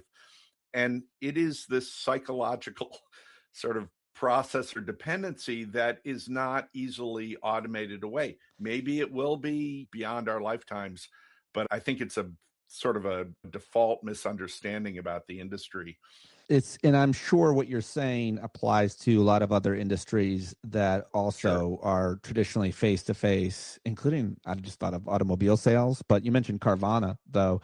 That's replaced a lot of that, I think, as well as a couple of other different apps and businesses. But let me also ask you, as we're talking to Jonathan Miller, I got to go back a little bit. I got to ask some overall general questions, and I really would love to know your perspective, especially given when there's been a lot of time since such an event as the pandemic. And I just want to ask you in general how significant the whole rethink of the pandemic that the pandemic caused about how we live and work affected the housing markets across the country, because it would seem anecdotally that people work from home a lot more. And when you can work from home and you can live anywhere in the country, you might want to go live here or there, or you might move further from work, et cetera, and so on. So how did that rethink especially affect how we live and work? Yeah, no, that's the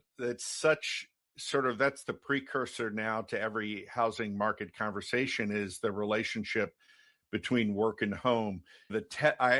When I think back of the lockdown and the pandemic in New York, within 24 hours, Zoom became ubiquitous, or the concept of that, even though there were plenty of WebEx, there are plenty of other, but it was seen as this cumbersome, difficult thing. Now you can just pop it on.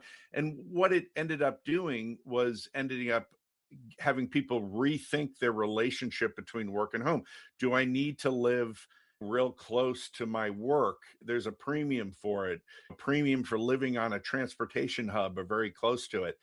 And that's all changed. But in the byproduct of all this churn of rethinking about housing, what we're ending up with is the higher your net worth or your wage or your sort of standing, the more mobile you are. And so what you have, I remember this definitively because at the time I was covering about 22 housing markets in Florida, and all the real estate companies down there were just like with forks and knives waiting for everybody to move out of Manhattan and move to New York, move to Florida, because it was cheaper and who doesn't want to live on the beach and all that sort of thing. And that has passed it by because housing prices in Florida, I like to say, have become New Yorkified, that they're much higher as a result. And what was a cheap place to retire now is a luxury housing market. And we're seeing, for a hobby, because I'm a dull and boring numbers guy, I track sales across the U.S. that are 50 million or higher, just because it's interesting. And I started that in 2014, going back to 2000. And in 2014 is well before the pandemic, you started to see these mega sales, and there'd be like 20 a year. Now there's 50 or 60 a year, and it's this everyday occurrence. and it has nothing to do with the housing market. But I think what happened during the pandemic is it taught people, including the wealthy, that you could live anywhere, or you fly in once a month to the company board meeting or whatever. You don't have to be married to a close relationship in terms of location with your home to work.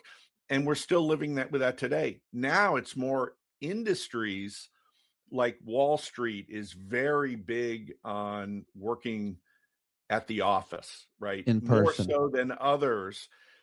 But what is the reason for that? Because many Wall Street firms hold mortgages on commercial buildings that are empty. And I do a fair amount of court testimony in New York as an expert. And I go into these law firms with 40,000 square feet and there's 3 people. There's no one there.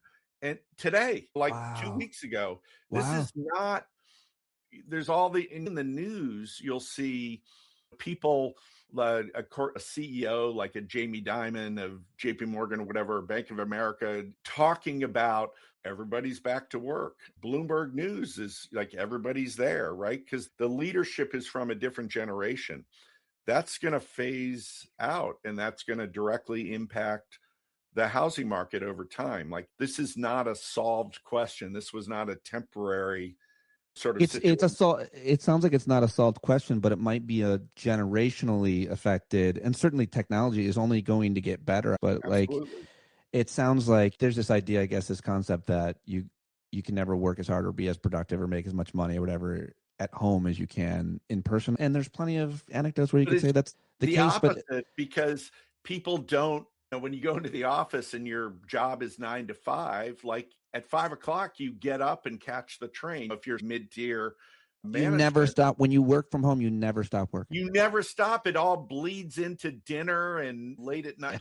But the generation that views it as you're just goofing off is usually the sort of silver-haired C-suite that grew up that way, working at the office, and that's how you met people and learned the politics and the water cooler. How does give me another example of how the work from home revolution as a result of the pandemic and technology has changed the housing market? Is there like a region of the country, you mentioned it, and it's really interesting, that index that you follow of $50 million homes. That's fascinating and disgusting as well. But more importantly, because, just to interrupt you, because I am so tired of sort of billionaire worship. I'm not against being, fabulously wealthy or whatever, but we obsess about this. I'm certainly guilty of it by tracking $50 million or higher sales. Listen, that's not a big deal that you're tracking it. There could be a lot of good reasons for that. And the idea that anybody thinks that it's okay or that it could be legal if there are a way to prevent stopping wealth concentration of $1 billion for one person, it's disgusting. And nowhere in nature would you find that kind of disproportionate wealth. Look at trees or beetles or bugs. Okay, so speaking of which, though, you have a great post at your Substack, Housing Notes, which people should subscribe to if they haven't already. There's a lot of really interesting stuff that you might not have known you'd be interested in if you didn't know Jonathan Miller and his work. But there's this long-held theory, talking point, and argument that if you raise taxes on the wealthy in places like New York, they will move out. I believe you have some data for us. Yes. So a perfect example is the mayoral election in New York City. Right. And it started with this story. I started seeing news coverage of real estate agents in Greenwich, Connecticut, which is sort of Wall Street Central for the suburbs. That's where a lot of wealthy Wall Streeters reside. And they were saying their phones were ringing off the hook because the wealthy were fleeing the likely socialist mayor coming in because they were going to be taxed. And then you had the billionaire tax being floated at the end. I believe it began at the end of 2025. And so you had these, what I call tech bros, like the Sergey Brins, the Elon Musk, like fleeing to Florida to buy a $50 or $100 million home. And you're saying that's our tax base, right? We're going to lose all these people. But in New York, when there was all this discussion about people leaving, I was furious because I'm tracking Mondami hadn't become and I live in Connecticut. I can't vote in New York, but he didn't become a household name in the New York metro area till July and of last summer. And yet the super luxury, the very high end of the market had been booming for a couple of years. Why has it been booming?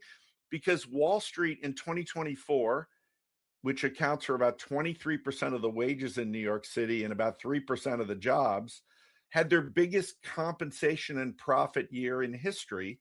And then 2025, through the beginning of the summer when Mondami became a household name for cleaning up in the primaries, Wall Street to that point was having a better year than the record year before and ultimately had a better year so you have this wealth, this compensation and profits that were generating this demand. If you get a record bonus, when you have 3 kids and you're thinking you're running out of space or you want to upgrade or whatever, what do you do?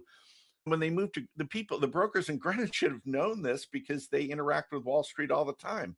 We were seeing a surge in contracts. We were seeing before and after the election.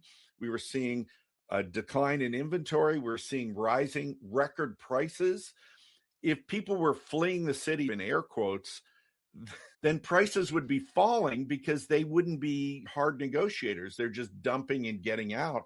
And we were seeing higher sales and higher prices. So it's bullshit. It's a lie. Every time anybody makes these arguments, maybe not every time, but certainly in New York and maybe every time, when wealthy people and commentators and pundits make these arguments, if you raise taxes on the wealthy, they're all going to leave and there goes your tax base.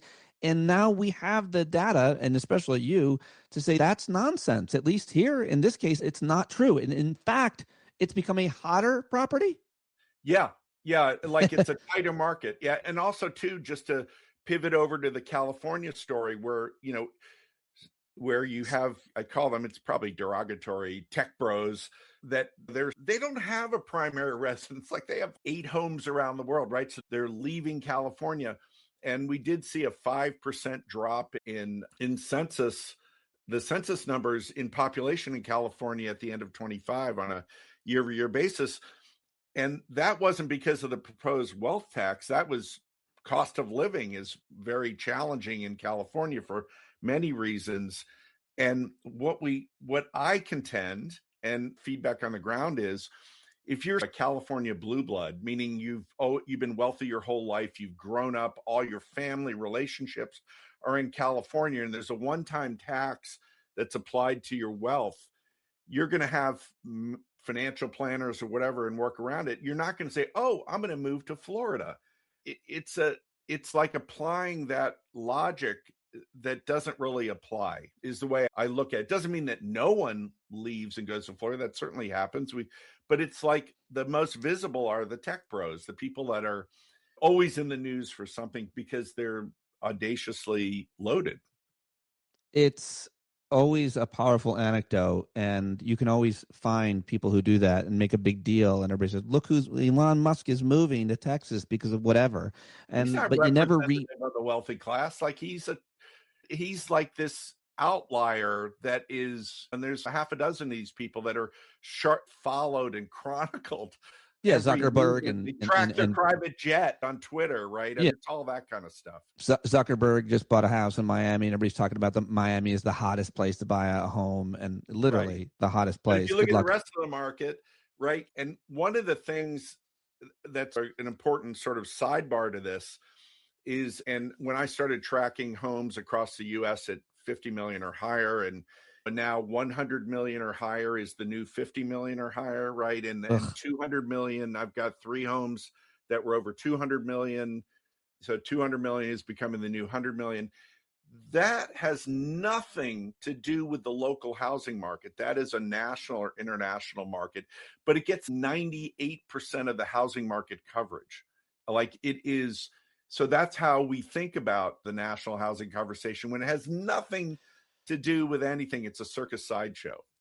Pick anything you want because you also cover the rental market. Pick any headline or important story. Many of us, a lot of folks rent that are watching, and probably increasingly, and we can talk about the economy in general. We could talk about interest rates. If you did want to buy a home, we could talk about what market, what we're in right now. But I want to spend a question or two on the rental market. What should people know? What do you think is an important? You have this great piece about in New York City. New York City rents are murders are at a record low. Interesting correlation on crime and rents. But regardless, what do you want to say about the rental market in the U.S.? Anything?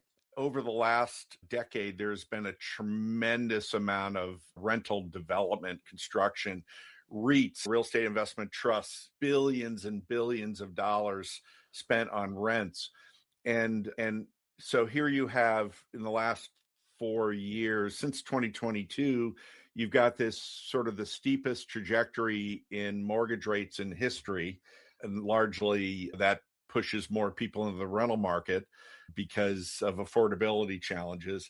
But the product that has been built nationwide, and this became, I do consulting for some different Wall Street analysts, and one of the best out there is Zelman and Associates, and they cover the housing vertical, anything to do with housing from Home Depot to home builders and all that. And in interacting with these people, like, you can see there was so much overbuilding because interest rates are very low, like it would all pencil out.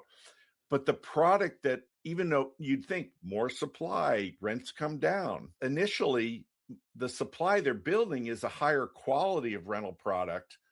And if you notice, if you go into any city, you go to Kansas City or San Diego, or you just, when you're driving from the cab to your from the airport to the hotel, and you look out the window, all the buildings look the same.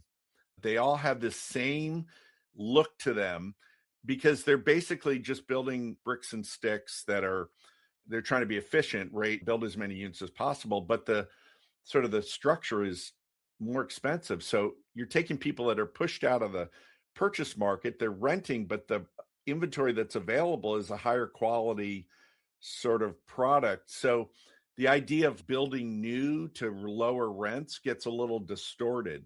Right now, nationally, we're seeing rents either not rising as much or sideways, some areas maybe drifting low, but they're wildly higher than they were just like before the pandemic.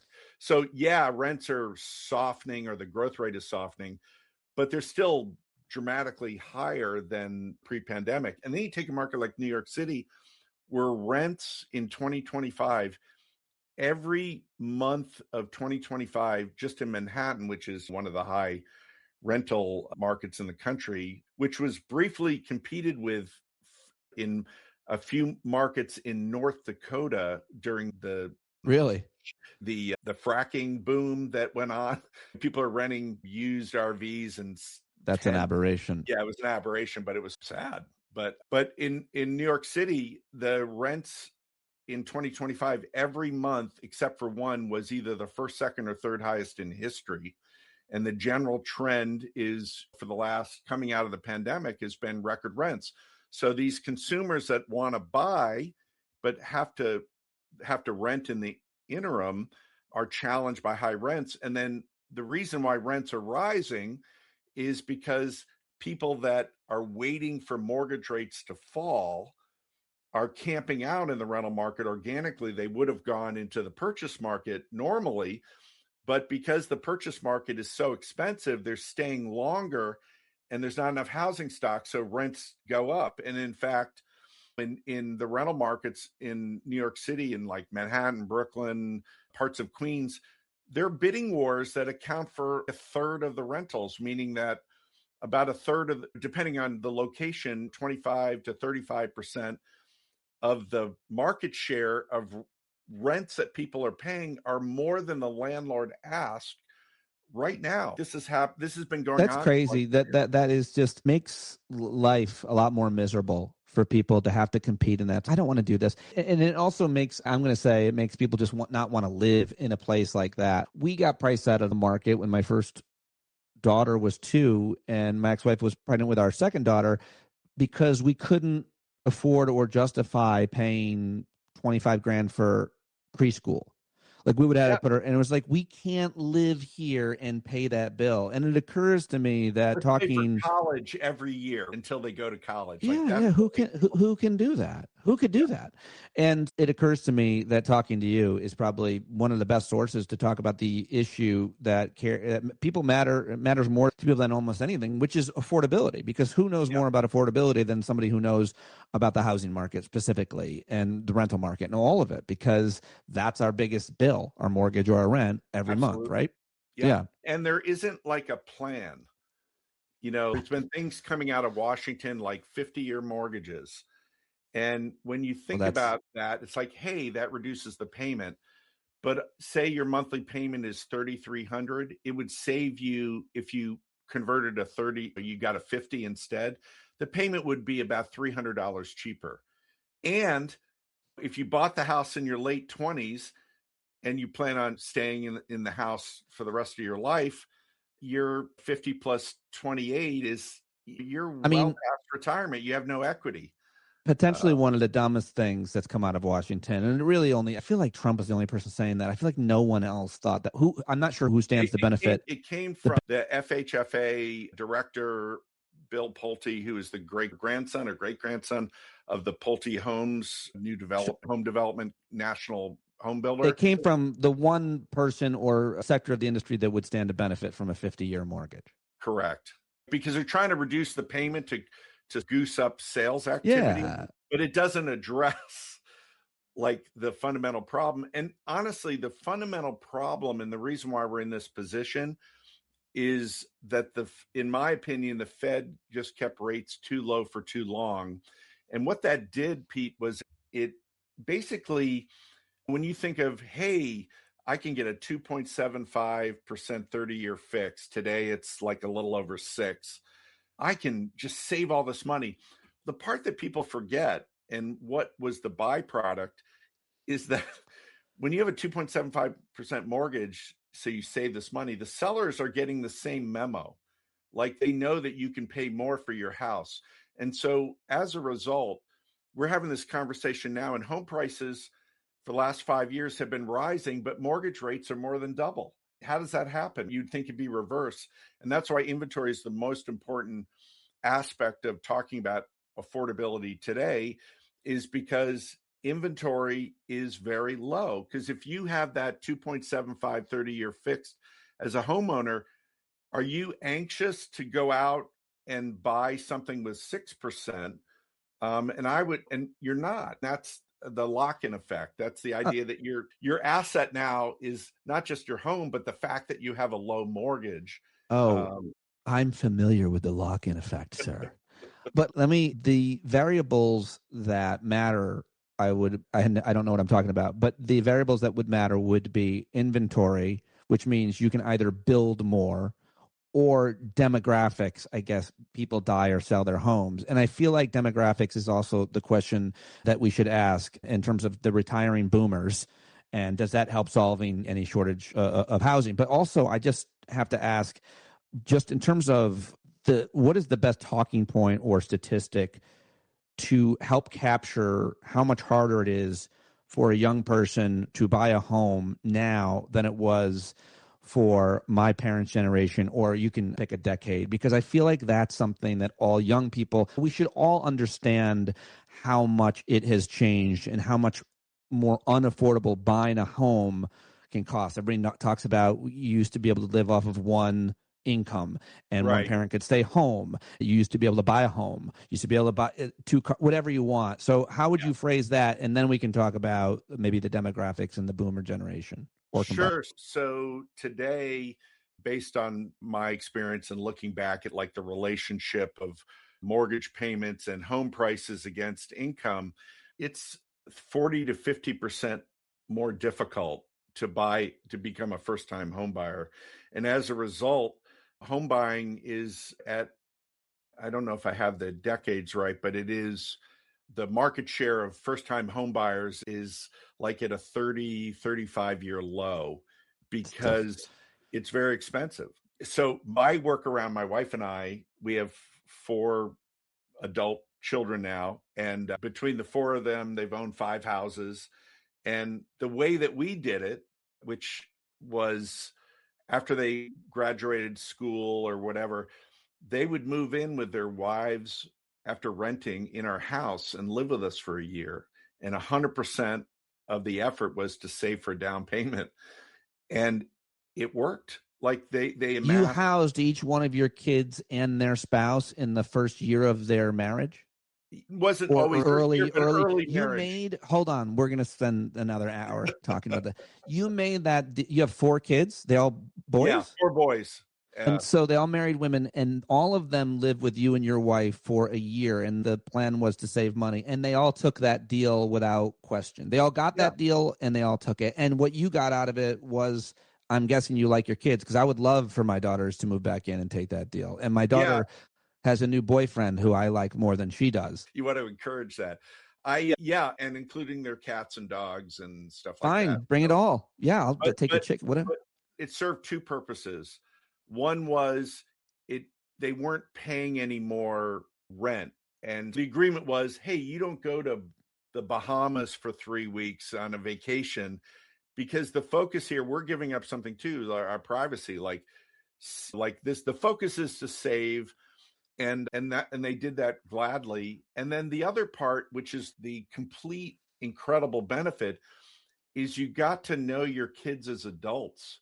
Yeah, I love remember, it. In 2017, my wife and I went to London for 10 days just for vacation, and we had 2 of our kids in our house.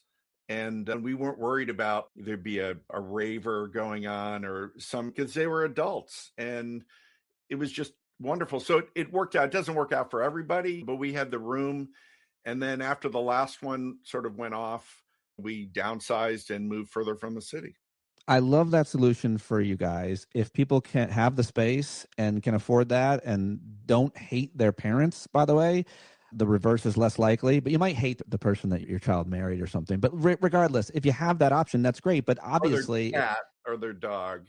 Or their wow, that keeps coming up, Jonathan. Is there a specific animal that traumatized you from one of these families? Did something happen? Let's just say that I'm not a cat fan, and through this process, I think we had 4 cats in our house. So It is not an option open to and shouldn't, in a just society, be one that is needed. Although throughout human history, generations live together under the same house. And so people could argue that maybe it is good. And tribal people certainly do that, right? And they take care of their elders and all of that. So maybe I'm wrong about my snap judgment on morality. Nonetheless, Pete, the side benefit was when your kids are teenagers, you're an idiot as a parent. Like you're just an idiot. Yeah. Like they know everything. They know better. Yeah. And even if you have a good relationship with them, like the default answer is no, you're wrong. But when they're in their early 20s, they can't believe how smart you got like in the last 4 or 5 years, because they're seeing like life as a reality. They're not coddled, right? They're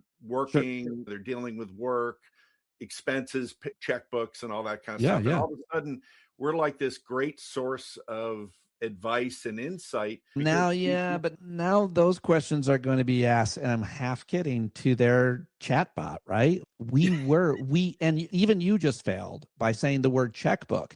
And so much is changing with technology that it's almost, do I even need to ask my elder a question about something that they actually, like my dad sold insurance. Really do on the big stuff. Like I helped them negotiate their home purchases. Like I was a sounding board. They would call me at all right. hours. Well, listen, let's stop this. You're Jonathan Miller and your kids have you as their dad. Right. My daughters are not, there's nothing I can help my daughters with at this point at all. It's just, it is whatever it is for each parent, but it's a wonderful situation for you guys. And I'm loving asking you all these questions. And I love this. I'm jealous. I hope my daughters do exactly what your kids did and move back in. I realize how long I've been talking to you, and I'll let you go, Jonathan. But I really appreciate this. There's so many other questions I wanted to ask you. Just end up on that demographic question. Demographics are destiny. Is that the phrase?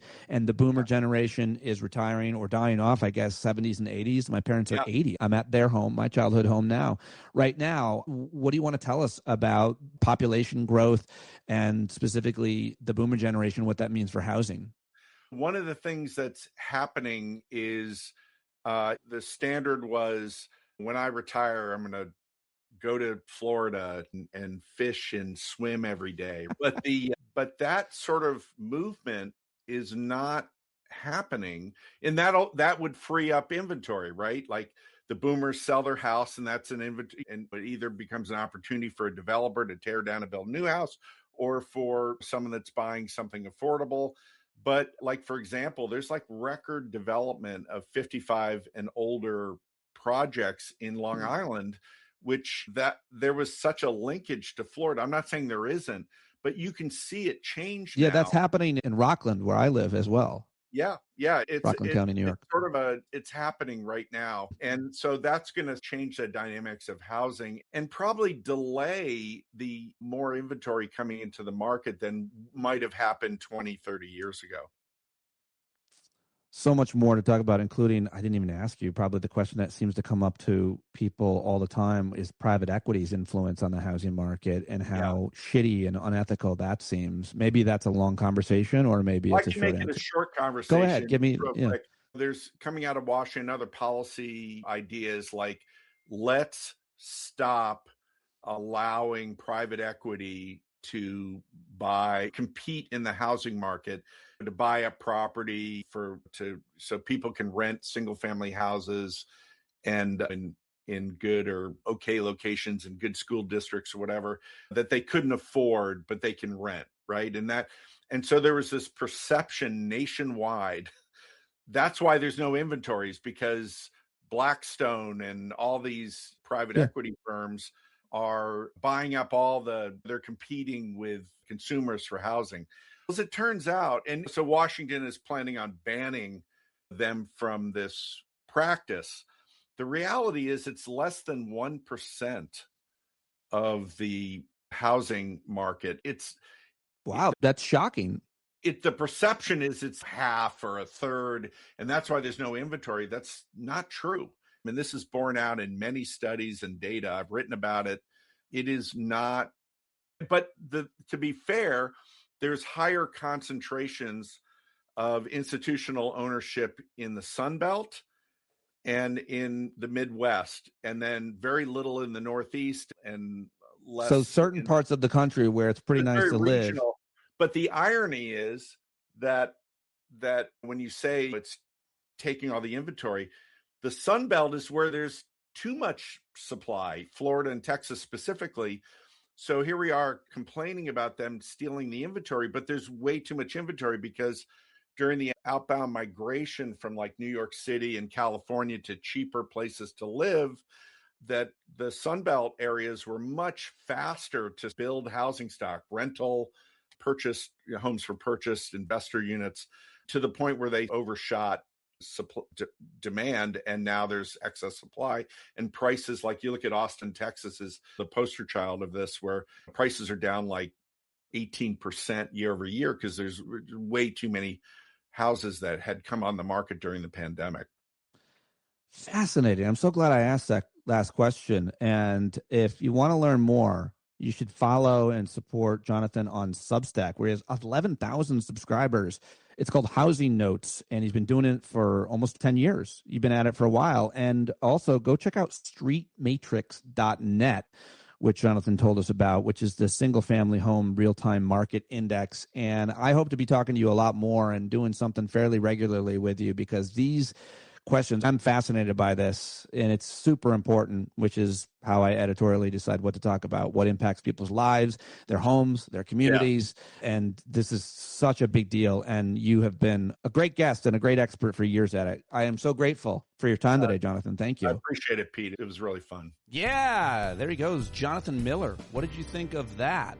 Very, very good. Housing Notes. Go check him out. Go say hi to him on social media. I'll link to everything in the show notes as always. And now finally, it's time to have a conversation with Colby Hall of Mediaite. I always like checking in with Colby, all kinds of media and political narratives. Nobody does it better. Follow him on all the social medias. Tell him you heard him here, and of course, go read him at Mediaite. Let's do it with my final guest for today's marathon show, Colby Hall. All right, it's Thursday night. It's 6 o'clock. It's, I think, day 13 of the war in Iran, and it's really getting crazy. It's really getting crazy. And I wanted to talk with Colby Hall because he's been writing up a storm as always, especially how the media is covering this. And it is a very important story on its own. Colby, thank you very much for joining me and doing great work over at Mediaite. As always, lots to talk about. Thanks, mate. Can we start? I just want to say today is a terrible day. There was two what appear to be terrorist attacks that occurred, one at Old Dominion and one at this massive synagogue in West Bloomfield. And interesting media angle, Fox News is covering this as an immigration problem. Nearly everyone else is drawing a direct line to the war in Iran and the killing of 175 school children, right? This is the net effect. It's easy to kill the leaders and it's easy to bomb when you have this massive military, but the net effect is dangerous, and it's really sad for a lot of people.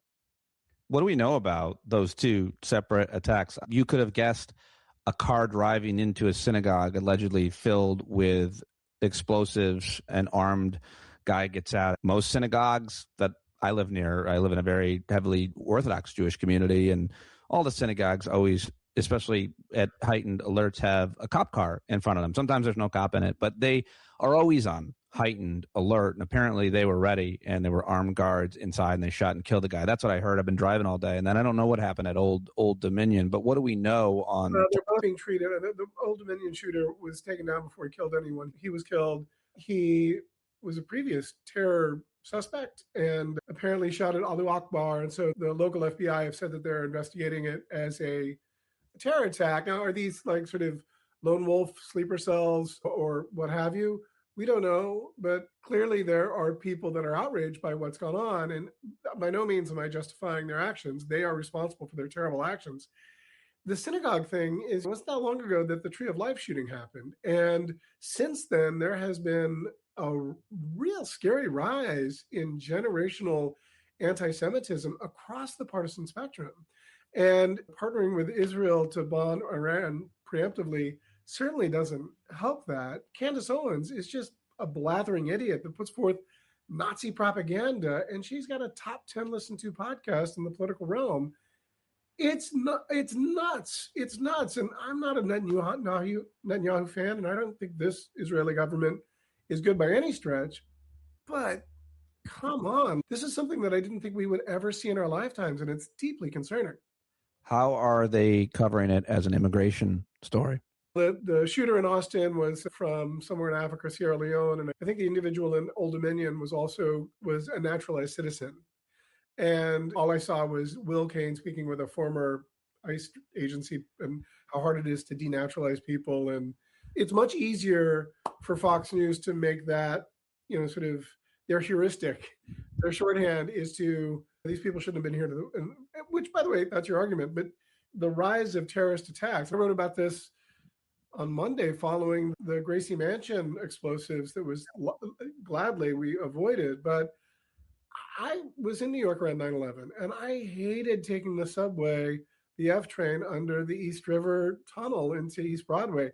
I hated coming out of the subway and seeing National Guardsmen with long guns there to protect us, and this constant threat of attacks. And the fear of the terror attacks is what the terror attacks are all about. I don't want to revisit that, but you play stupid games, you win stupid prizes, and that's where we're at. No, we are absolutely. If you're to draw a parallel, I think post 9/11, we were all on edge. I used to remember I lived in New York from after that. I moved there in '95. I was there on 9/11. Moved out in I think 2007. But and then worked there every single day. But always felt like we were on borrowed time until the next lunatic did something crazy. But I feel like we are back there. We're on heightened alert, and we hear all these reports already. You don't know what to believe, even less than then. I guess that's one thing which can take us into the media's coverage of it, not to mention this federal government, this FBI, and whether or not they're equipped to protect anyone anywhere. This morning or yesterday, everybody's freaking out because there was some report that Iran was going to launch drones and activate sleeper cells, and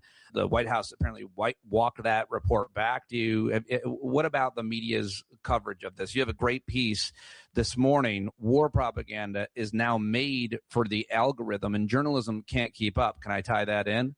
I'll get to that in first. The sleeper cell thing was more interesting because last night around 7:15 at Dover Air Force Base, Trump came out and took questions. And Peter Doocy, to his credit, asked the question, like, what about how many sleeper cells are there? And what do you know about these sleeper cells? And Trump said, we know where they are and we're keeping an eye on them. I would say that's total bullshit. I'm going to just say that's total bullshit. But I asked a very simple column. The thesis If you know where the sleeper cells are, why aren't we arresting them? Why aren't we going after them?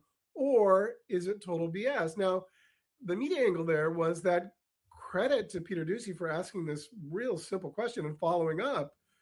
But that's a big deal that the President of the United States claims to know where the sleeper cells are, which again is likely bullshit. But no one chose to follow up. And there's two things. A, he doesn't have any credibility. He's just a con man spewing whatever made up bullshit to get through that conversation and try to calm down fears. Also, the journalists that are there on the tarmac, they know that if they ask a really tough question, they may not be invited back in the tarmac for that gaggle. And thankfully, Peter Doocy has, because of his dad, has a nice relationship with Trump. Trump's been tough on him lately.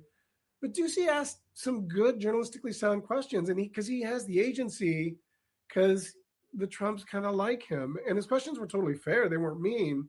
But it just goes to show that we don't have a journalist, like a press corps, that is literally saying, dude, the emperor's got no clothes. It's the perfect metaphor here. And we're all getting much dumber as a result. You also have a piece titled Fox News isn't covering Trump's Iran war. It's covering for it. How are they covering for it? I wrote that yesterday, and there's three big stories that have changed recently. But initially, it was the 175 school children, which is the My Lai massacre in Vietnam changed the tenor of Vietnam War. That was a terrible thing. This seems to be much, much worse on a much greater scale. Yeah. And Trump's holding a rally dancing, and there was a guest Tuesday on Martha McCallum's show who said, yeah, there was a glitch, that it's sad. Referring to the death of 175 school children as a glitch is terrible. There's a lack of coverage of the big budget concerns here, and the fact that Trump's polling is just nosedived as a result of this war, largely from American First isolationists that were a big part of the MAGA movement. So Fox News, it's not so much they're ignoring it, they're addressing it and then pivoting and making it part of an acceptable narrative for conservatives. And what's fascinating, it used to be the conservative ethos was well entrenched. Now Fox has so much juice and power in partnership with Trump, they can make up the conservative narrative as they go along and say, yeah, that happened, but we couldn't do this other thing. And they're wildly influential, really powerful, making a ton of money. And people buy it. Like, yeah, what are you going to do? It's war. Whereas Trump didn't take off his ball cap at the dignified transfer at Dover. The obvious thing that needs to be said, had that been Biden, Obama, Clinton, you name it, that left their ball cap on, weeks of wall-to-wall coverage of how disrespectful that is. Weeks. And Fox and Friends Weekend ran an old clip, and then they later apologized and said it was a mistake. Was it? I guess it could be a mistake. But I tried to bend over backwards, figuring out how that could be a mistake, but I'm sure it wasn't. I give them credit for at least owning it, and I think they realized that it was a big mistake, and so that's that. And by the way, there are outliers, like Laura Ingraham, of all people, has been not so much on air, via social media, has been like, we need answers to this 175 school children thing. So there are voices that are saying, hey, this isn't it. But by and large, Fox News is working hand in glove with the Trump administration, which suits both of them very well, because they're not interested in asking tough questions. They're more interested in keeping their viewers, telling them what they want to hear, and selling back pain commercials to them. Yeah, it is. We've seen this coverage. We've lived long enough to have seen what happened in the Iraq War and the way media covered that. And those of us who were around then and watched that and paid attention to that try to draw parallels, and there are some to be drawn. But man, Colby, it is such a different time. It's such a different government, and it's such a different media atmosphere, which nobody knows more about than you do. And with all of the social media, I saw a story. This is not related to the war and politics, but yesterday I saw a story that was about an old Johnny Carson episode, a really old one, where apparently Clint Eastwood and Steve McQueen got in a big fight on set. And I read this whole depiction of it. And I go, man, I don't know why, but I don't think this ever happened. And I looked, and the first 20 hits I found were all that same story. But then I looked in an AI question, and it was all fake. That whole thing was fake. They never happened. They never had this. Yet I read it. I read the whole depiction of this, and that's nothing. It means nothing. There are no consequences. But you can do that with anything now. You can pretend to be somebody on a social media. You can come up with an AI video or picture. It's harder than ever. And for those of us who do this for a living, so that much harder for the public in general. And to cover a war with all of that, man, we are really in a bad place, it would seem. Oh, what I'd love to just pull off my latex mask and reveal myself to be someone else, because we can't believe our eyes. And that was the article that you mentioned earlier. The propaganda has long been a technique, a tool to drive narratives in every battle ever. And historically, it was designed to persuade people. And you knew that it was propaganda, but it was largely based in some sort of reality. Now,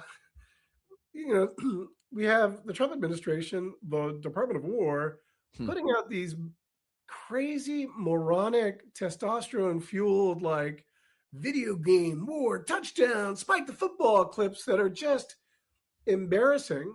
But embarrassing, I'm embarrassed by who shared it. I get these texted to me from some old friends, and I'm like, dude. But then today I saw, maybe it was Brian Krasenstein, who shared Iran is making videos like this. They did a video that was a satire of the Inside Out Disney movie, and it's animated. It looks like AI. Everything looks like professionally animated. And the whole shtick is that Trump is lying about the Epstein files, and he's killing school children. Yeah. Epstein shared that, and so watch till the end.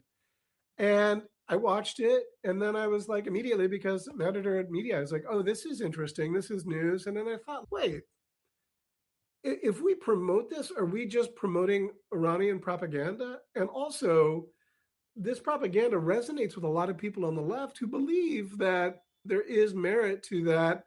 I don't think it's nearly as cynical as a lot of people think, but it doesn't hurt Trump's Epstein problems to have everyone distracted by this war.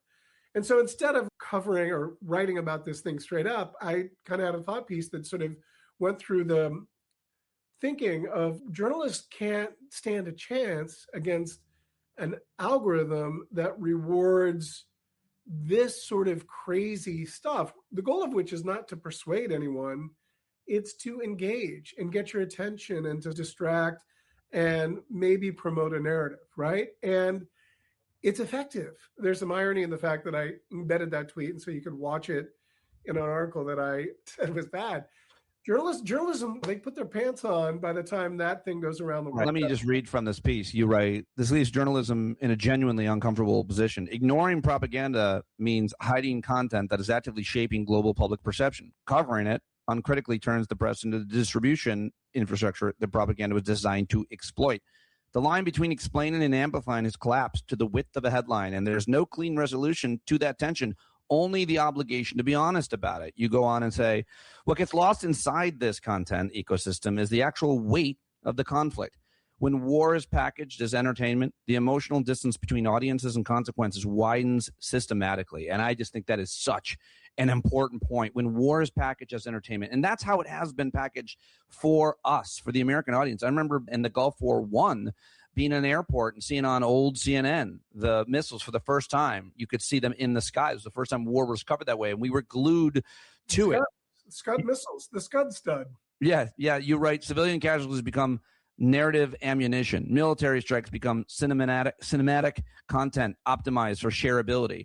The normalization isn't incidental to how this war is being presented. It is the method. The strategic questions that should be driving public debate, what the end game is, what the mission actually requires, how long and what its cost will be, struggle to compete in an information environment that has been deliberately anesthetized.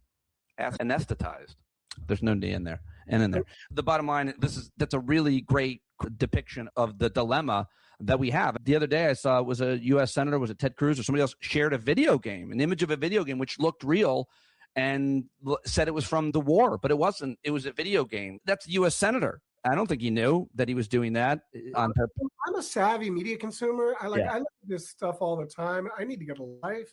but I've developed a real sort of critical thinking, and like I just assume most stuff is not real.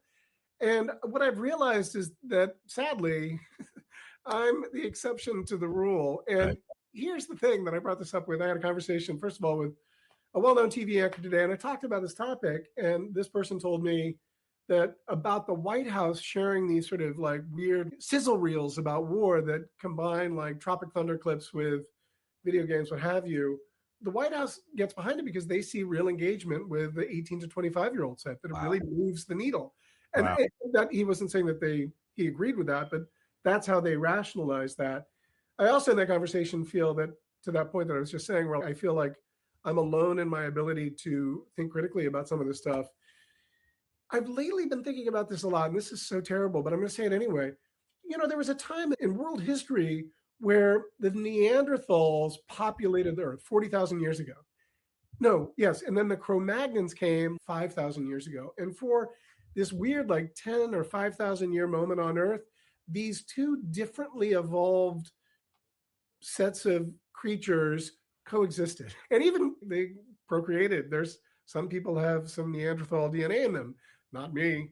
But I'm increasingly feeling like that's where we are today. That not to say that people that don't get this are Neanderthals, they're Neanderthal-esque. And I say that with love. But I do feel like there's an increasing difference between people that are like critical thinkers, that are digitally savvy, that understand how the algorithm rewards the worst of us. And Neil Postman wrote this great book a long time ago, Amusing Ourselves to Death. And he would say that this is as clear a symptom as like moral and social decay as anything we've seen. And he sadly predicted this exact thing.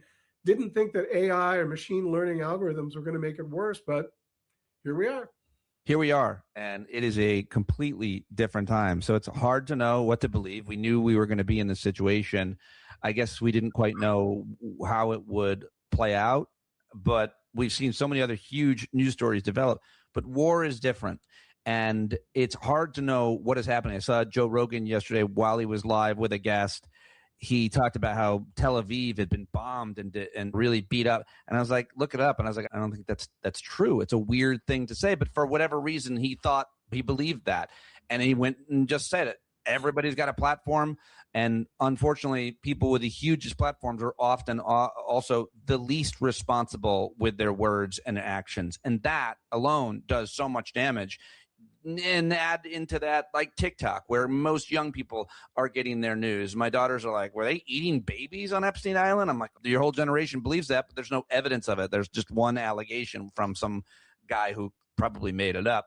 But this is where we're at. And now it's a war. How do we know what is happening in Iran? What is happening in Dubai, UAE, Lebanon, or Israel? How do we know? It's interesting that Fred Fleitgen, ballsiest reporter ever, is a CNN reporter that went to Tehran, and he's reporting from Tehran.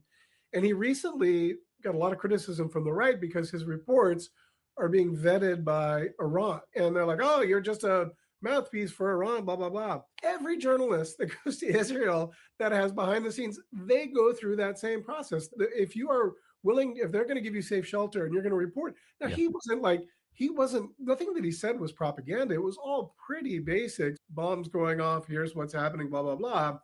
But the fact that, like, again, this sort of asymmetric standards where, and like Iran's bad actors. I'm not trying to defend Iran, but you can't criticize Fleitgen for what he's doing in Tehran. No, I saw Fleitgen interview whatever, the foreign minister or the equivalent, a vice president or something, and it was clear that Iran had cleared the questions. He got to ask 6, 7 questions. I wanted that interview to happen. I want to know what that guy thinks and what that guy says. I want to know. And Iran seems to be very clear with what their strategy is going to be. Meanwhile, the U.S. and whatever partners we have, which is just Israel and some vague commitments from some other countries, we're all over the place.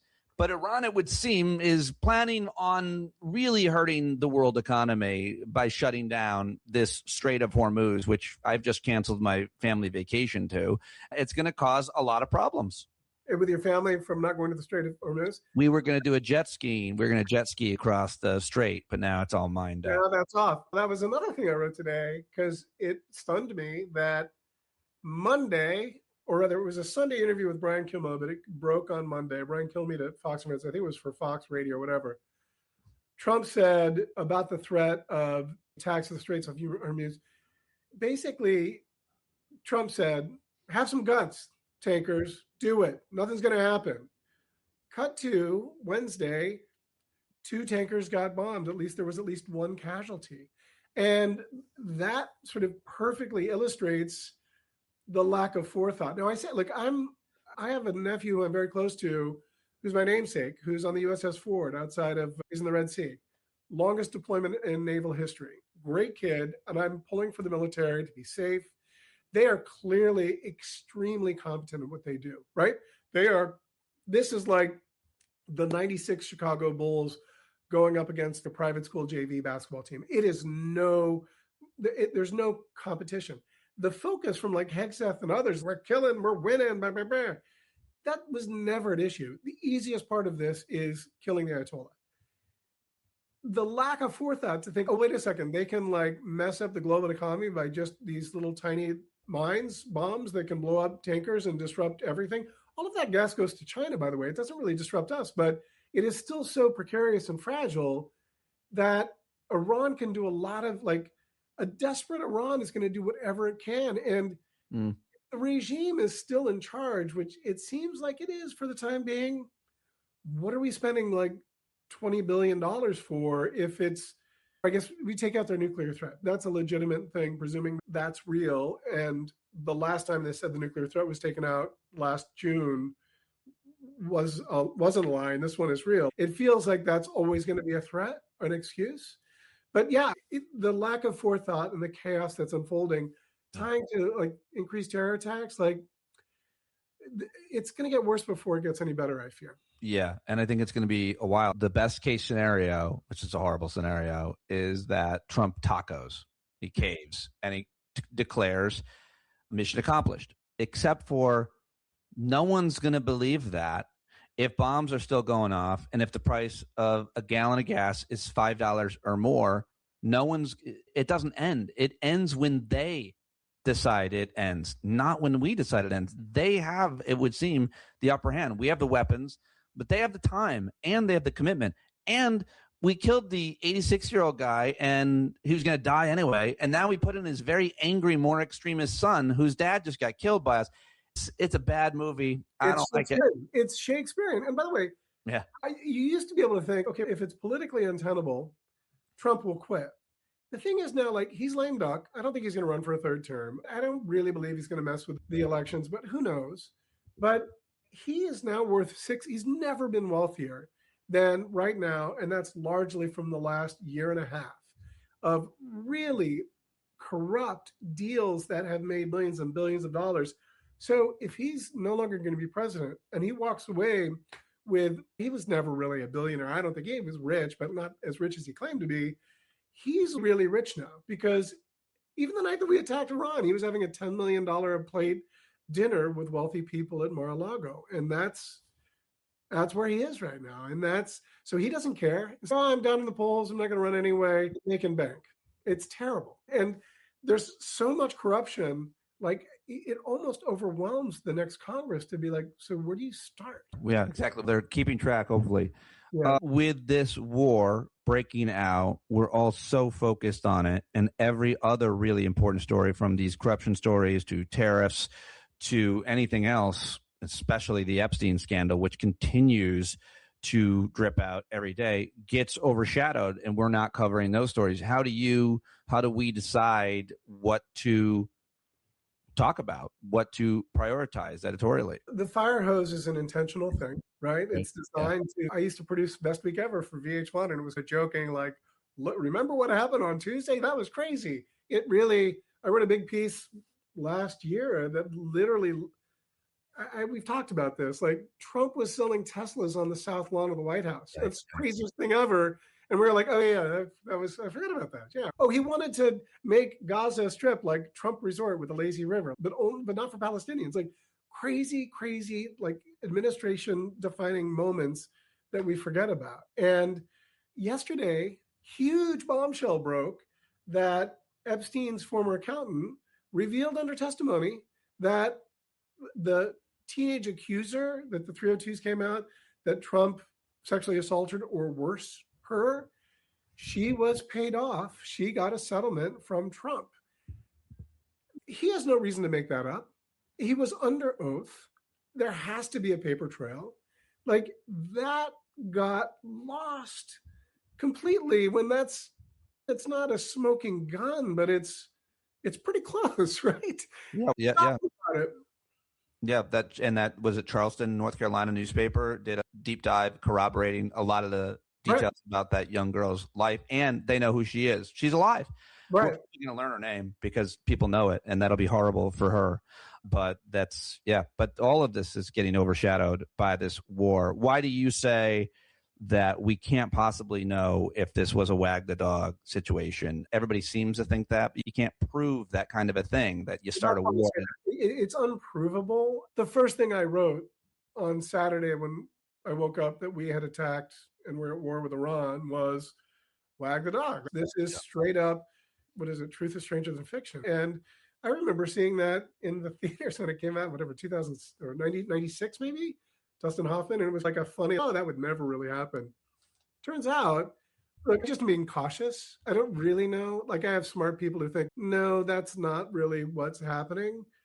But I would say that it's a very convenient side effect, and that had to be part of the calculus. Because I think Trump is only in survival mode. That's all he does. It's like, how does it benefit me? Oh, I'm getting a lot of heat on this thing. That if that will take, like, it's that craven, it's that simple. So I think it's partly that, but you can't really say something is that unless you really know it.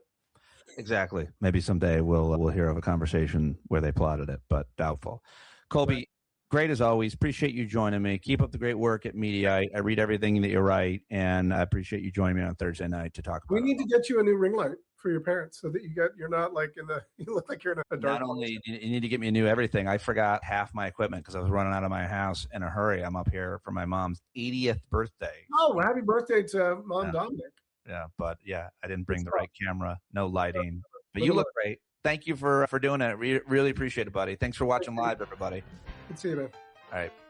And there he goes. Colby Hall, Jonathan Miller, and Barry Ritholtz. Headlines and clips. Sorry I'm a little late today, but took a while to put this one together and a lot of work into it. Patreon.com/Pete Dominic. Can't do it without you. And I will talk to you later. I'm not sure when I'll be live today, or else I would tell you right now at this point. But those of you that listen to this whole almost 3 hours, what do you get? What do you win? You should get something, you bumblebees, more than just a nickname. I owe you. I appreciate you. I'm so grateful for you. And John Carroll, who writes and performs all the music for the show, even wrote a tailored custom song for my mom for her 80th birthday. He is just the best. Go to johncarroll.org and support him there, and I will talk to you tomorrow. Be the change you want to see in the world, everybody. Bye-bye. Hey, you've been sitting so long, you got the creaky knees, you got to stand up. Stand up. I think you're driving wheels with leaking grease. Boy, you better stand up. Stand up. Well, there's a whole lot more of us who know what's right. They'll keep right on ignoring us if we keep sitting tight. You got to open up the window to let in some light. You got to stand up. That's right. You got to rise up. You got to stand up. You got to stare the devil straight in the eye. You got to let him know it's his turn to go. See it clear when all you hear is a lie. Don't get up off of your butt, get down off of your fence. Even if it ain't a very friendly audience, well, they'll begin to listen when you start making sense. And you stand up. Stand up. No need to point your rifle to defend your town. Just stand up. Stand up. You know they can't deny you what you're laying down. Boy, you better stand up. Stand up. Show your face of every color, yellow, black, red, and brown. She's the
experiment if you stand up.